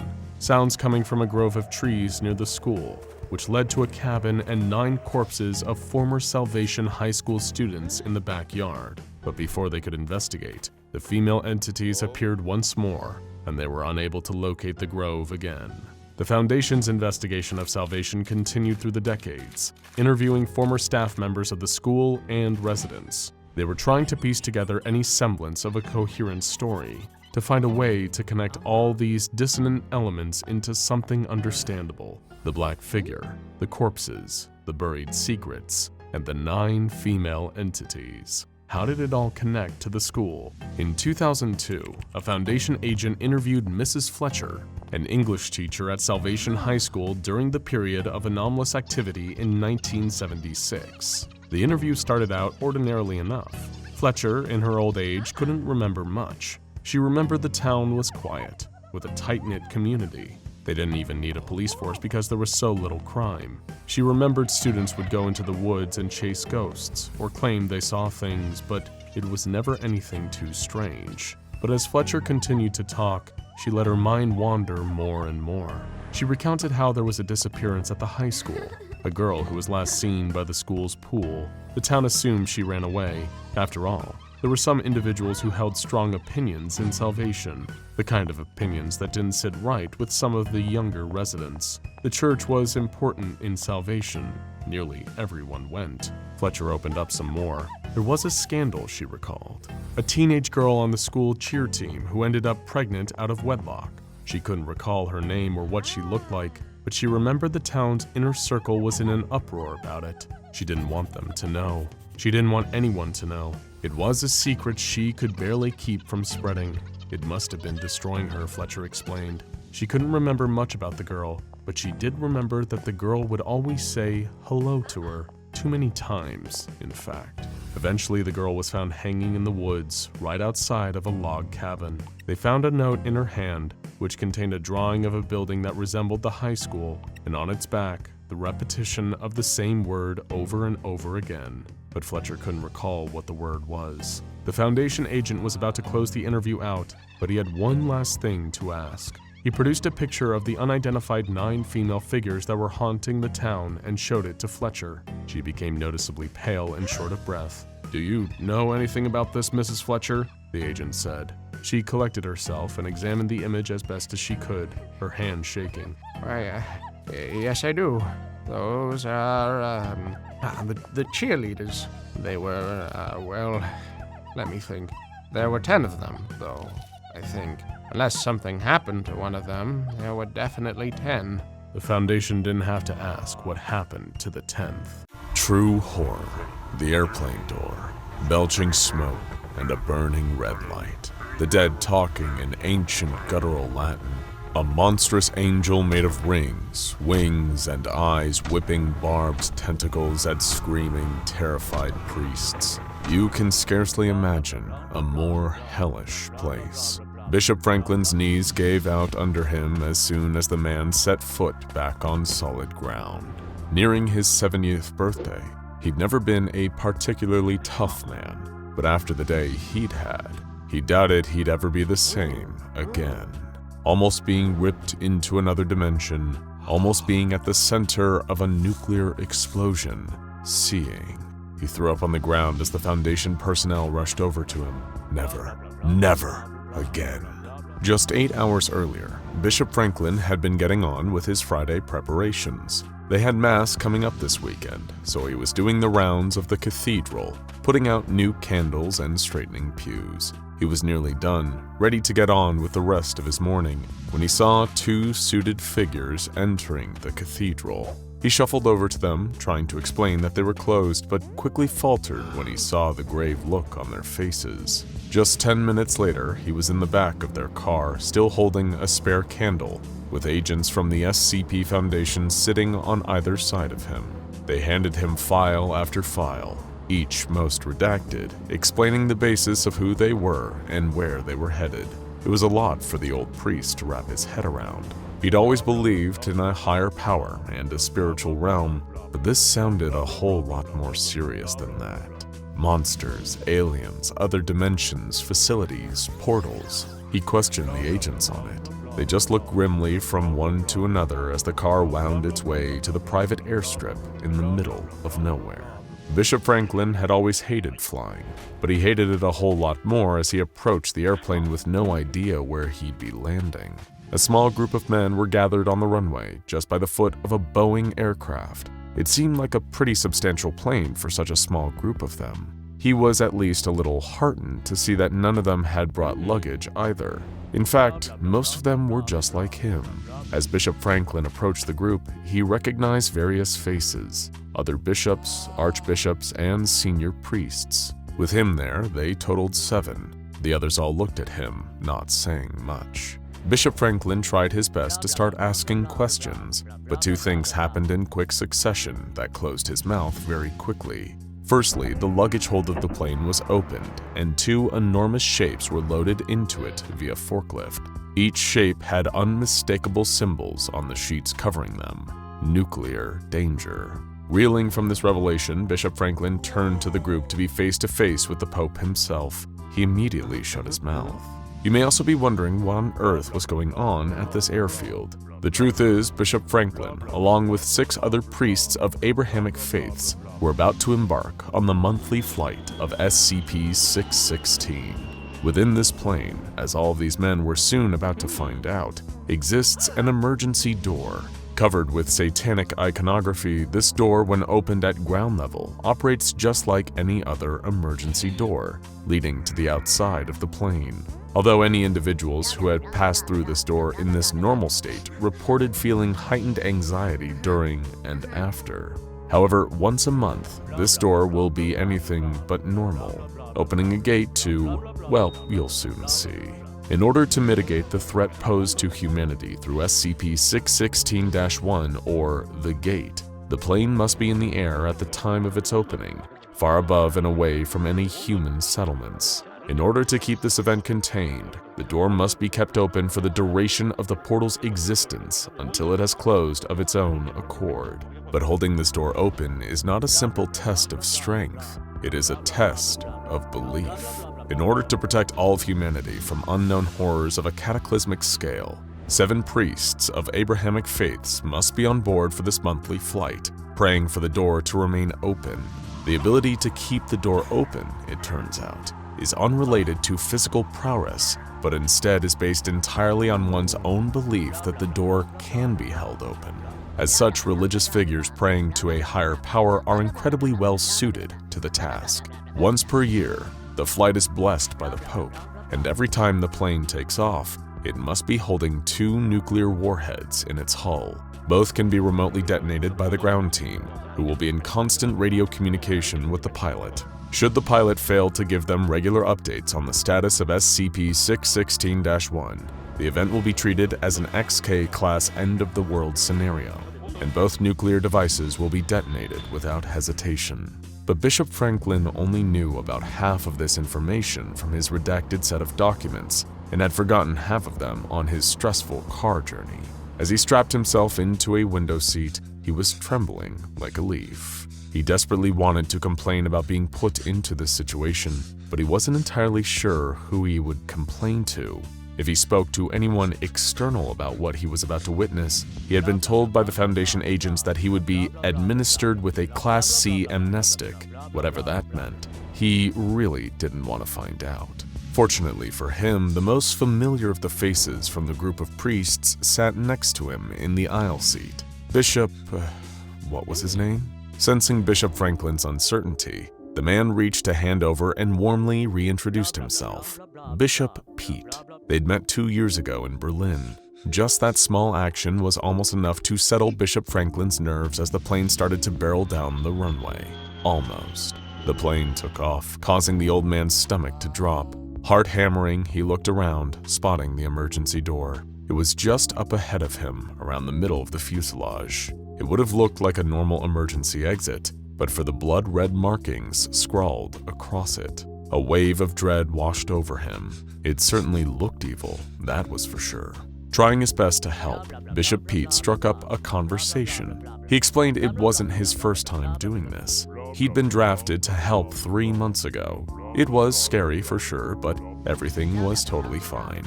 The Foundation had planned everything to a T. It would have helped Bishop Franklin's nerves, but it only made his mind jump to the nuclear weapons he'd seen loaded into where his suitcase would have normally gone. The two of them lapsed into silence for a while. No one on the plane was really speaking. He supposed he should have used this opportunity to pray, but according to his briefing, he'd be doing a lot of that very soon. He hadn't entirely understood what the Foundation had meant by that. He'd been told to pray to, quote, keep the door open. What had they meant by that? A bang shattered the silence as the emergency door slammed wide open. In an instant, the plane went into a nosedive as all the air rushed from inside. The lights went out for several seconds, then came back on in flashing, panicked spasms. Bishop Franklin clung for dear life onto the back of the chair in front of him as the roar of air rushed around him. It had gone dark outside, with shapeless clouds swirling around him, shaking the plane. Screaming voices filled the aircraft, not just the voices of the men on board, but women and children too, crying out in agony and terror through throats that sounded like they'd been lashed with razor wire. Then he saw it. SCP-616-1. The gate was wide open. Smoke billowed out of it, crawling along the floors of the cabin like an octopus creeping its way along the ocean floor. Red light seemed to spill out of it, but when he tried to look through the gate itself, it was like his brain wasn't working anymore. There were colors there, but there were ones he didn't recognize. Maybe they weren't colors at all. It was like his brain fixated on trying to sort them into something that made sense, something rational. A hand grasped his arm and he turned to see Bishop Pete staring at him with wild eyes. The plane was going down, they could both feel it, and that emergency door was slowly creeping shut. They had been brought onto this plane for one job only, to pray, like their lives depended on it. Bishop Franklin screwed his eyes shut and clasped his hands together. He hadn't prayed like that since he was a little kid, but he figured now was the time to use all the tricks in the book.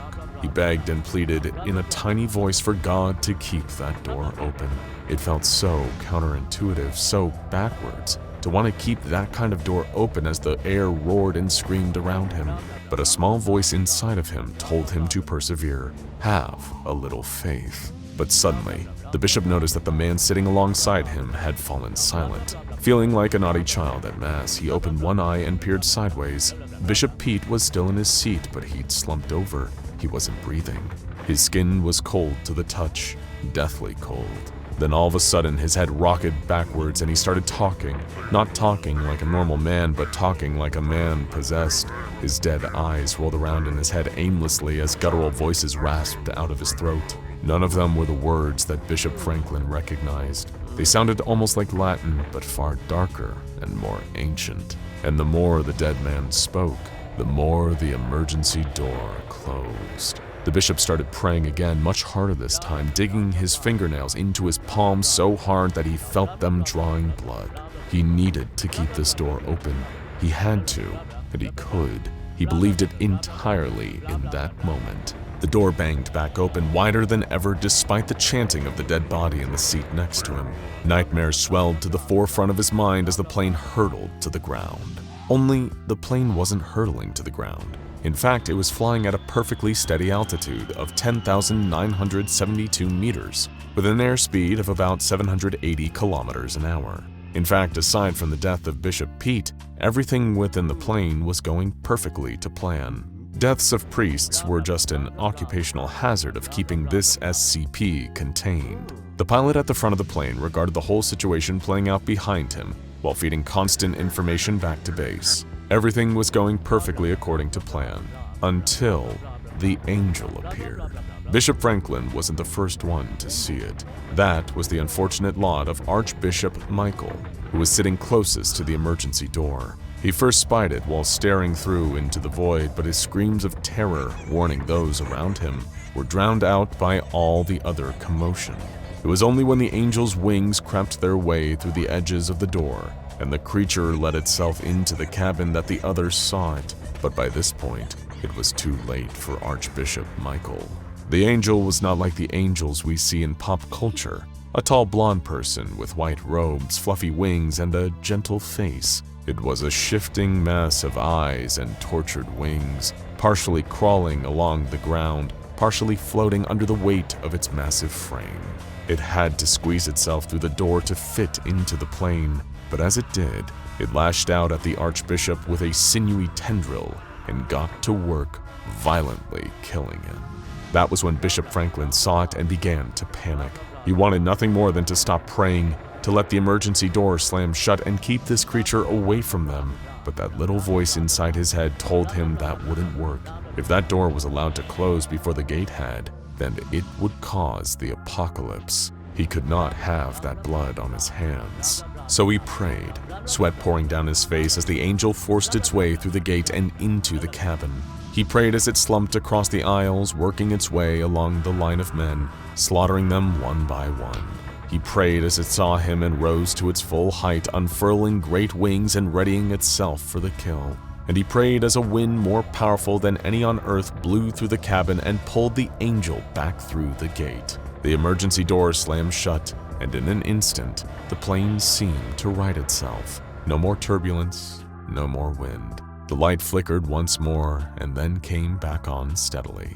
The seatbelt sign pinged off, and oxygen masks dropped from the ceiling about 4 hours too late. Bishop Franklin couldn't believe the time when he looked at his wristwatch. He had been on this plane for weeks, surely, not just 4 hours. That was absurd. It all felt like a dream as the aircraft circled around the airstrip, preparing for landing. Everything in the plane seemed totally normal to him now, except of course for the 4 dead bodies, one of which was slumped towards him in the aisle seat. The plane landed. The bishop staggered down the stairs and threw up on the blacktop. After a few awkward moments, the pilot sidled over to him and muttered a quick thanks. "I was really close to calling it a failure there and having to set off them nukes. I don't know what you prayed for, but you did good today." Bishop Franklin didn't feel like he did good. He felt like he'd had his whole life, his whole worldview, turned upside down in the space of an interstate flight. He had been moments away from either being vaporized by a nuclear bomb or from having economy seats to the premiere of the destruction of the world as we knew it. But just 31 days later, Bishop Franklin was on that same flight again, praying his hardest as the aircraft dropped into freefall. If there was one thing that the Foundation noticed about working with religious leaders, it was that they had a real determination to keep coming back to help keep the world safe. What the Foundation didn't have the heart to tell them was that all of the satanic markings on the door were actually fake. They had been added by researchers in an attempt to make SCP-616-1 carry more significance for those in the aircraft. Later testing revealed that it was not exclusive to Abrahamic faiths, or any faith groups for that matter, that they could keep the gate open. Anyone who believed they could do it was capable of it. Faith leaders, however, are still being utilized, and the blessing is still being performed by the Pope on a yearly basis. It had been found that these external rituals, while not necessarily directly impactful, have strengthened the belief and resolve of those inside the plane, yielding fewer casualties and shorter durations. Various experiments have been conducted to see beyond the event horizon of the gate, to see what's on the other side. Those in the plane have reported as having the name Paradise, despite never going inside. A remote-controlled rover was sent inside the gate on one experiment, but the footage was deemed far too dangerous as all those who witnessed it died within 2 months. Hopefully, you didn't peer too closely into the gate as you watched this video. Are you afraid of haunted houses? What about haunted castles, or prisons, or mental asylums? We've all seen or heard tales of terrible tortured souls walking down long and lonely hallways, looking for people to pass their ancient pain onto. But what about something a lot more subtle? Perhaps as humble and unassuming as a cozy little woodshed. An adventurer named Kate would find that sometimes terrible things hide in simple places. With every step, twigs broke under the sole of her boot, their snaps echoing around the emptiness of the surrounding forest. Birds cawed down at her from their perches up above, a grave omen, a warning not to tread further. Well, at least to anyone who actually bought into all that superstitious stuff. Kat was far from a believer in that sort of thing, although at the same time, she had more than a passing interest in all things occult and unnatural. For her, it was less about the actual practice of certain things. The appeal was more about the stories that those practices inspired. Legends and myths, spooky tales of ghosts, or the dead rising from their graves, and of course, the magical mother of them all, witchcraft. Although her fascination with the inexplicable and macabre rarely, if ever, overlapped with her other big passion, hiking. Until, of course, today. She could trek anywhere and wanted to aim for everywhere, through sprawling national parks filled with vibrant greenery, up the sides of mountains, climbing up to the peaks, to across deserts, following the almost empty highways to get from one tiny rural town to the next. There was something about getting to not just know about the world, but to actively go and see it with her own 2 eyes, to actually be out there in it. That felt so right. On her current journey, Kate had taken herself on a long trail through the heart of the American Midwest, lugging a heavy pack over her shoulders, filled with her tent, sleeping bag, outdoor cooking supplies, and all manner of camping gear. She had set off following the winding path of the Patoka River, which ran around or adjacent to a few of the major cities in the state of Indiana. Kate was hoping to follow the flow of its main body of water all the way through to the city of Jasper. From there, it would be a straight shot over to the similarly named Patoka Lake, and after she had walked around the entire circumference of that, it would be a long hike east towards West Virginia, home of the Blue Ridge Mountains. Sure, it was one hell of an ambitious trip for one person traveling alone, but Kate liked to keep her journeys unencumbered. Having someone else coming with her would just slow her down, or they wouldn't be able to keep up with her at all. There's no fun at all in that. Stopping for the night, Kate lit herself a campfire. She had to make sure to keep it far enough from the trees to avoid starting any potential catastrophes, but also not too close to the wet bank of the Patoka, otherwise her kindling wouldn't catch alight. There were so many variables to consider for any aspiring camper. Sparks from the flint that she always took on her travels struck the dry twigs she had collected, and soon a gentle orange glow and wave of low heat were radiating from it. The fire provided Kate with just enough light to unfold and peg down her tent as the diminishing visibility of the dusk gave way to the encroaching nighttime darkness. Before getting comfortable in her sleeping bag, she put out her campfire using water from the Patoka, then zipped up the front of her tent, keeping a flimsy cloth barrier between herself and the local wildlife. Not everyone found it easy to sleep in the woods as Kate did. She couldn't remember a time when the noise of breaking twigs or the sounds of movement outside had ever kept her awake. Even now, the rustle of leaves and branches did little to disturb her, regardless of whether it was just the wind or something else moving through the bushes. Woken up by the sun rising, its warm light breaking through the trees, Kate readied herself to leave.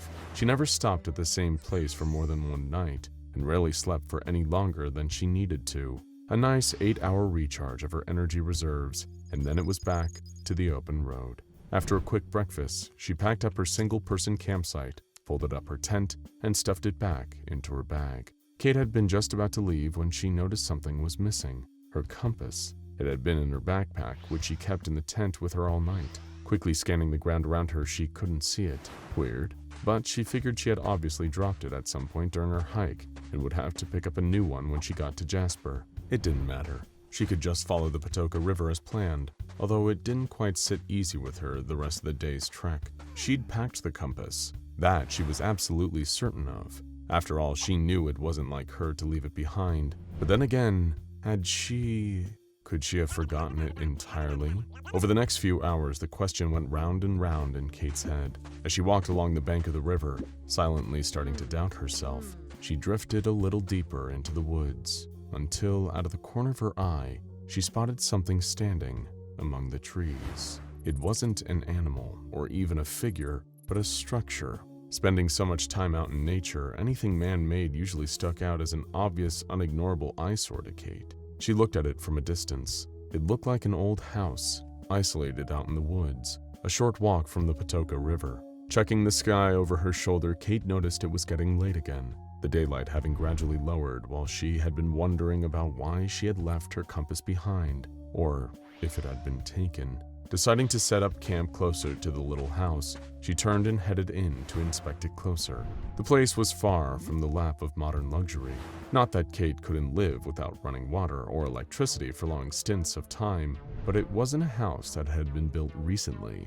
Although she was no expert in either archaeology or architecture, Kate didn't think anyone had lived there for decades, possibly even centuries. It was almost medieval, a single room that was completely ramshackle, practically falling apart at the seams. Everywhere she looked, the wood that had originally been used to build it was either rotting away or had been broken into splintered remains. Plants from the forest had started growing through the floors and the walls, as if nature was trying to reclaim this spot of land where someone had once come to get away from the rest of the world. Sighing, Kat shook her head as she looked at the dilapidated house. There was no way even she could sleep there. It was too much of a safety risk. Parts of the ceiling could easily fall on her during the night if the wind picked up enough. Turning to leave, she stopped in her tracks as she noticed another structure, much smaller, behind the house. It had been so dwarfed in size by the slightly bigger building that it was completely obscured from view, but it looked to be in much better shape in terms of its structural integrity. It was a woodshed, its front door hanging lazily open. While not exactly brand new by anyone's standards, it was at least far more intact than the main house. Taking a few steps forward, Kate felt something like glass crunch under the heel of her boot. She scanned the floor, instinctively checking for any more so as to not injure herself. Even with the low amount of sunlight fading ever rapidly, it didn't look like more. Kicking her boot to loosen the shard, she made her way towards the woodshed, not noticing that what she'd been standing on had been a compass. Reaching the shed, she peered inside. It was pitch black within, almost as dark as the rest of the forest would be in a few minutes. Taking off her backpack and setting it down, she searched inside for her flashlight. Retrieving it and flipping on the switch, she looked back into the shed, and that was when she saw it. Taking a step back, Kat tripped over her bag, scrambling back up to her feet to make sure she had seen what she thought she had. It was just lying there, still and lifeless. For a split second, she hoped it was a trick of the light, just an old decaying lump of wood, but it wasn't. It was a body. The remains were charred, reduced to little more than bones some time ago. Even the ground next to it looked like it had been scorched, blackened by some intense fire damage. Kate's eyes were so transfixed on the burned mass of bones that a sudden sound startled her. Thunder growled above, immediately telling her she had little choice in what to do next. Her options were either she could sleep outdoors and get drenched by the rain and possibly catch hypothermia from being cold and wet, or she could spend a night in the cramped confines of this woodshed, which she would have to share with a long-dead body. Walking back outside to retrieve her bag, she pulled out a ground sheet and used it to cover up the bones. It was a mostly sleepless night, and those were a rarity for Kate. Any sleep she did get was light, easily interrupted by as little as her own movements, and offered her no actual rest. But for the next few hours, she just lay awake on the wooden floor. It wasn't the sounds of rain drumming against the shed's ceiling or the booming of thunderclaps that were keeping her awake. Thoughts of what she was going to do about the bones kept coming to the forefront of Kate's mind. Should she report it to the police when she got to Jasper? Was there even any point if she had no idea where on the map this abandoned place was? Frustrated, she tossed and turned, eventually sitting up as something made a sound. It was a low, creaking, rusty metal hinge, screeching for a lack of any oiling over the years. The door was open, swinging lazily in the decreasing winds, its lock having long since broken. Grumbling to herself, Kate reached for an old shovel that had been left in the shed and went to grab the open door. As her head poked out from the shed, she looked around. It was the middle of the night, nothing to be seen anywhere around. Yet, she couldn't escape the feeling she was being watched. Taking the shovel, she jammed it underneath the doorframe, keeping it closed. At last, there was quiet. Maybe now she'd be able to get some much-needed sleep, and she did. But that's when the nightmare started. The dream was bizarre, unlike anything Kate had ever experienced before. She instantly recognized the warm, flickering orange glow of a large fire before her. Naturally, she started to pace her way towards it, the fire's heat washing over her the closer she got. But as she approached, Kate noticed something moving amongst the flames. Arms flailed, trying desperately to extinguish the blaze, legs kicking and writhing, and that was on top of the screaming. Another figure was standing facing the bonfire, their back to Kate as she walked closer still. With every step, the sounds of insects buzzing could be heard getting louder and louder. But it wasn't until she stepped near enough that she saw where the noise was coming from. A swarm of bugs was darting through the air, hovering around the other figure. There were enough of the insects that they formed what looked like a cloak, every part of it moving and buzzing of its own accord. The whole nightmare was so vivid, Kate had no idea if it had been brought on by her exhaustion or that her mind was still fixated on the bones she'd found in the woodshed. Dehydration, lack of food, or even some other influence. It could have been any one of those factors that had caused her to dream a dream like this, or a combination of all of them. Nonetheless, she could feel the bugs tapping at her skin as she walked up to the other figure, still unable to see them clearly. The noise of insect wings whizzed past her ears louder than ever, loud enough to be real. Putting a hand on the figure's shoulder, Kate turned them around. It was a woman, or what was left of her. She had huge gaping wounds left by something that had been cruelly buried in her face. Yet somehow, she was still standing, dead but also alive at the same time. The swarm of bugs around her moved with her body as she turned and faced Kate, a pair of glassy eyes staring at her. They were both blank, completely empty, each one missing its pupil.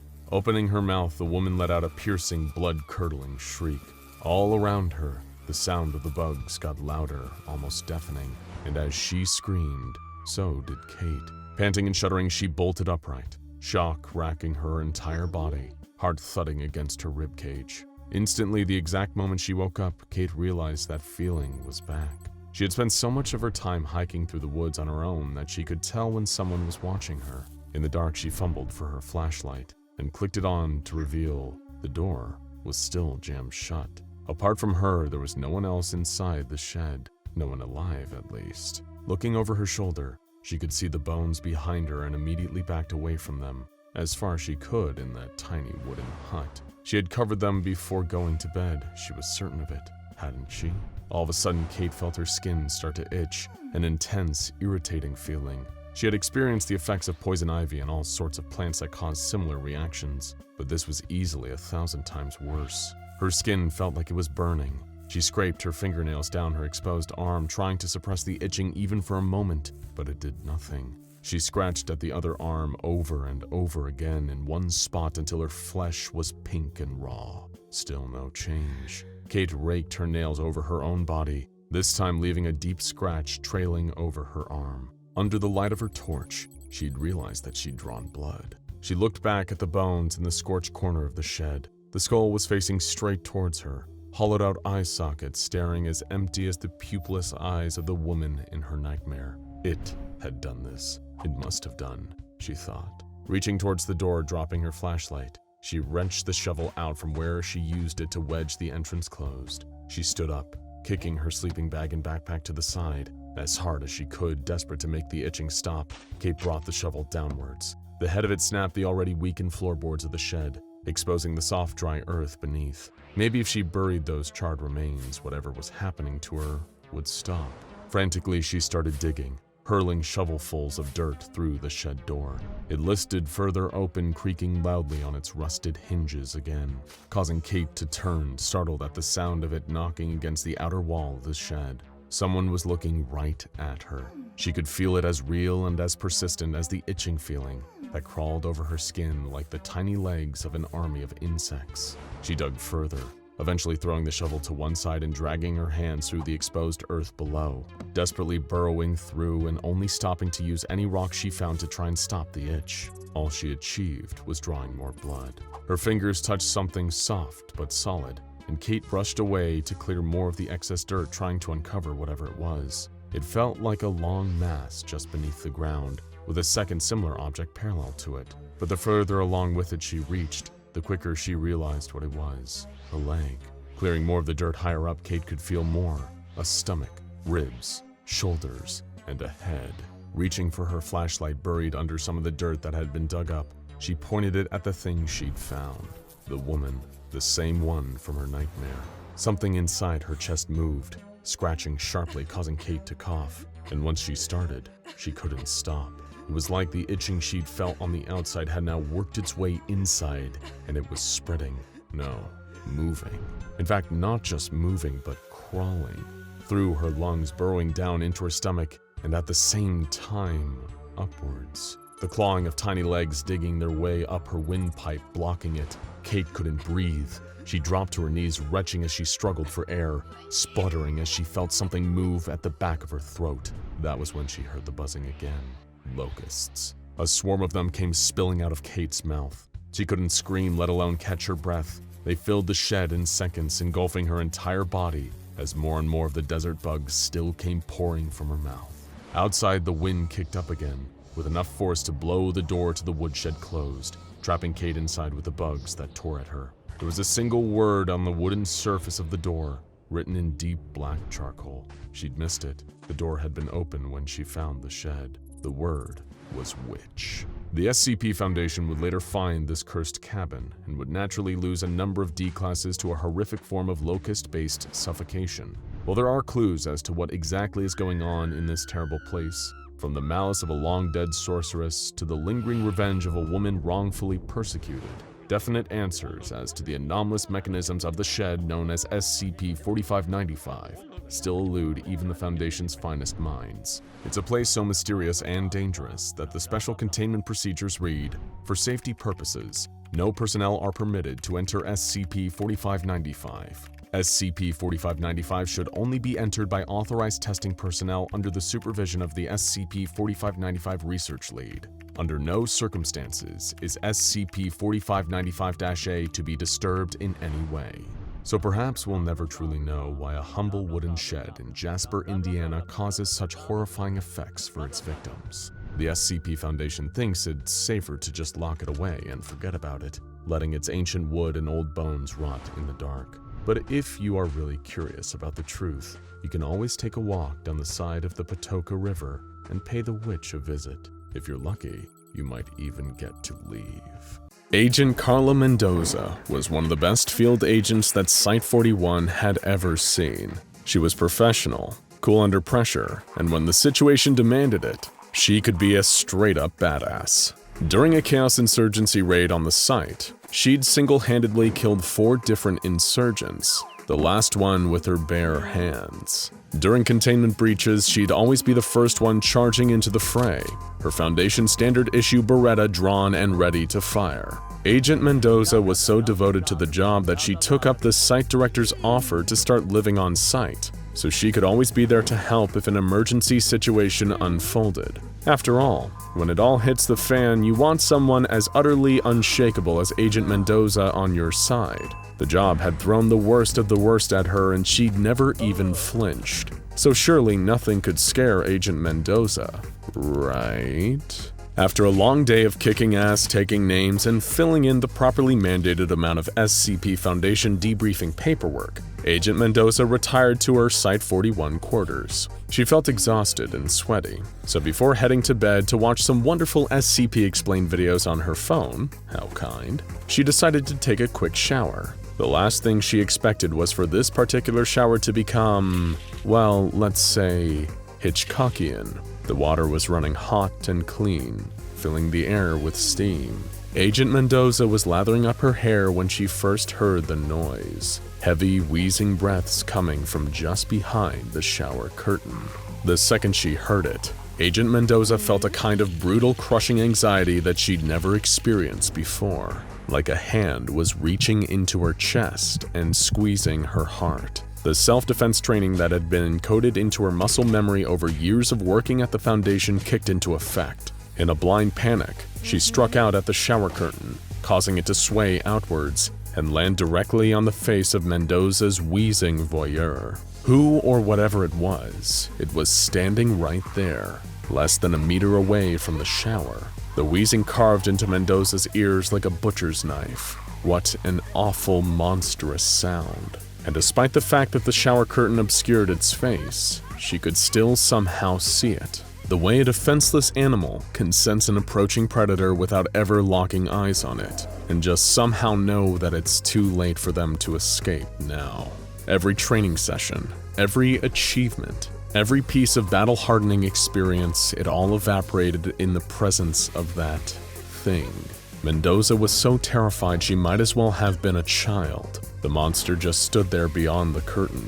Its raw, fleshy face parted into a freakishly wide, yellow-toothed grin. She didn't know how, but on some deep primal level, she was aware that if this thing got its hands on her, something horrific beyond description would happen to her. She was too terrified to even move a muscle in its presence. She remained like that, standing in the shower and sobbing quietly for the next 3 solid hours, until the creature finally disappeared. When her colleagues found her, she'd experienced moderate scalding wounds from the hot water of the shower. It took several hours for Agent Mendoza to compose herself enough to share her story. A couple days later, Tim Ellis, a junior-level filing clerk, was found trapped in a Site-41 supply closet. He'd urinated in his Foundation-issued slacks and was in a state of borderline catatonia. When his superiors asked him why he'd been spending 2 hours in a supply closet on company time, he reported that it was because a monster had appeared outside the door when he was searching for a replacement stapler. Despite never actually opening the door to see what was outside or call for help, Mr. Ellis said that he felt as though he would have had a heart attack if he actually opened that accursed door. He was able to provide a clear description of the monster. He said it was tall and emaciated, with reddish-brown skin that made it seem almost burnt or rotten.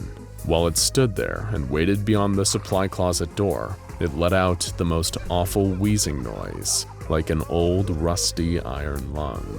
But the image that Ellis seemed most fixated on was the monster's face, or lack thereof. Just a huge, grinning mouth that covered up its entire head, stocked with an arsenal of massive yellow teeth. Ellis was visibly shivering as he talked about it. 2 incidents are an unpleasant coincidence, but 3 are a bona fide pattern. And it didn't take long for more sightings of this strange new anomaly, dubbed SCP-303 or the Doorman, to pop up across the site. It earned that name by always appearing behind some kind of doorway, or at least a movable divider, in the case of Agent Mendoza's shower curtain. Whenever it appeared outside a doorway, nearby Foundation personnel would report being struck with a sudden paralyzing terror that made engaging with the creature impossible. Attempts to call for help were also often stifled, as the very presence of the doorman causes disruptions to electrical equipment. Whenever the doorman manifests in your proximity, it's safe to say that it'll be commanding your absolute undivided attention. This was a particularly frightening case for the SCP Foundation, because it was one of the few anomalies bringing the fight directly to them. Most sentient anomalous beings would do anything to avoid getting captured by the SCP Foundation and contained in one of their high-security sites. full of experienced researchers and state-of-the-art equipment designed specifically to neutralize their effects. The doorman, however, just seemed to take this as a challenge, turning even the most hardcore personnel on the site into gibbering wrecks with its mere presence. But the doorman was just getting started. Agent Henderson had a frightening encounter in the break room. He was pulling a long shift and just wanted to grab some coffee creamer from the cabinet. However, as he approached the cabinet, he heard the telltale wheezing and that terrible, overwhelming terror set in once more. The doorman was sitting inside the cabinet in a fetal position. He just knew it. Could this thing really appear just anywhere as it pleased and keep people in or out until it decided to dematerialize and torment somebody else? When the creature finally dematerialized and the cabinet was examined, the coffee creamer was found to be missing, leaving Agent Henderson distraught. This was the first recorded instance of the doorman stealing a physical item, but it would be far from the last. Henderson wondered whether the creature that had just humiliated him was sitting somewhere else now, sipping from a warm cup of joe with its big, freakish mouth and laughing at him. But a few incidents after this, things would become considerably more serious. The doorman was about to take its first life. Well, it isn't really that simple, if you want to get into the semantics of the thing. When the body of Dr. Barker was found inside the second-floor storage room after a spree of SCP-303 incidents, the question was naturally posed as to whether the doorman had gotten more dangerous and finally directly attacked one of its victims. Not quite. There had only been one way in and out of the storage room, a secured decompression chamber, and the doorman had appeared inside this chamber while Dr. Barker was in the storage room, effectively trapping him inside with the sheer terror it causes in its victims. He was trapped in the room for a grand total of 5 days, at which point he finally died of dehydration, and the doorman demanifested shortly afterward. The staff of Site-41 scaled up their countermeasure efforts, hoping to discover more about and perhaps even trap and contain the infamous doorman. Dr. Burroughs, Researcher Matthews, 4 members of security personnel, and 4 D-Class operatives formed a kind of strike team, ready for quick dispatches whenever the doorman happened to manifest. It wasn't long before the creature appeared in a room on the first floor, but the team quickly intercepted its location, ready and eager to gather more data on the mysterious being that had been terrorizing them all for weeks. Dr. Burroughs ordered one of the D-Classes to open the door and look inside, but the D-Class refused out of fear. The doctor told him that if he didn't open the door, he'd be transferred to SCP-682 duty. The D-Class frantically shook his head and said, "I'd rather take my chances with the reptile than go in there." The doctor was getting frustrated. He told the D-Class that if he didn't open the door immediately, he'd be terminated right there on the spot. The D-Class still refused, saying that he'd take death over what the doorman would do to him if he stepped inside. Without hesitation, Dr. Burroughs ordered one of the security officers to shoot the D-Class then and there. The shot was fired. The D-Class was terminated.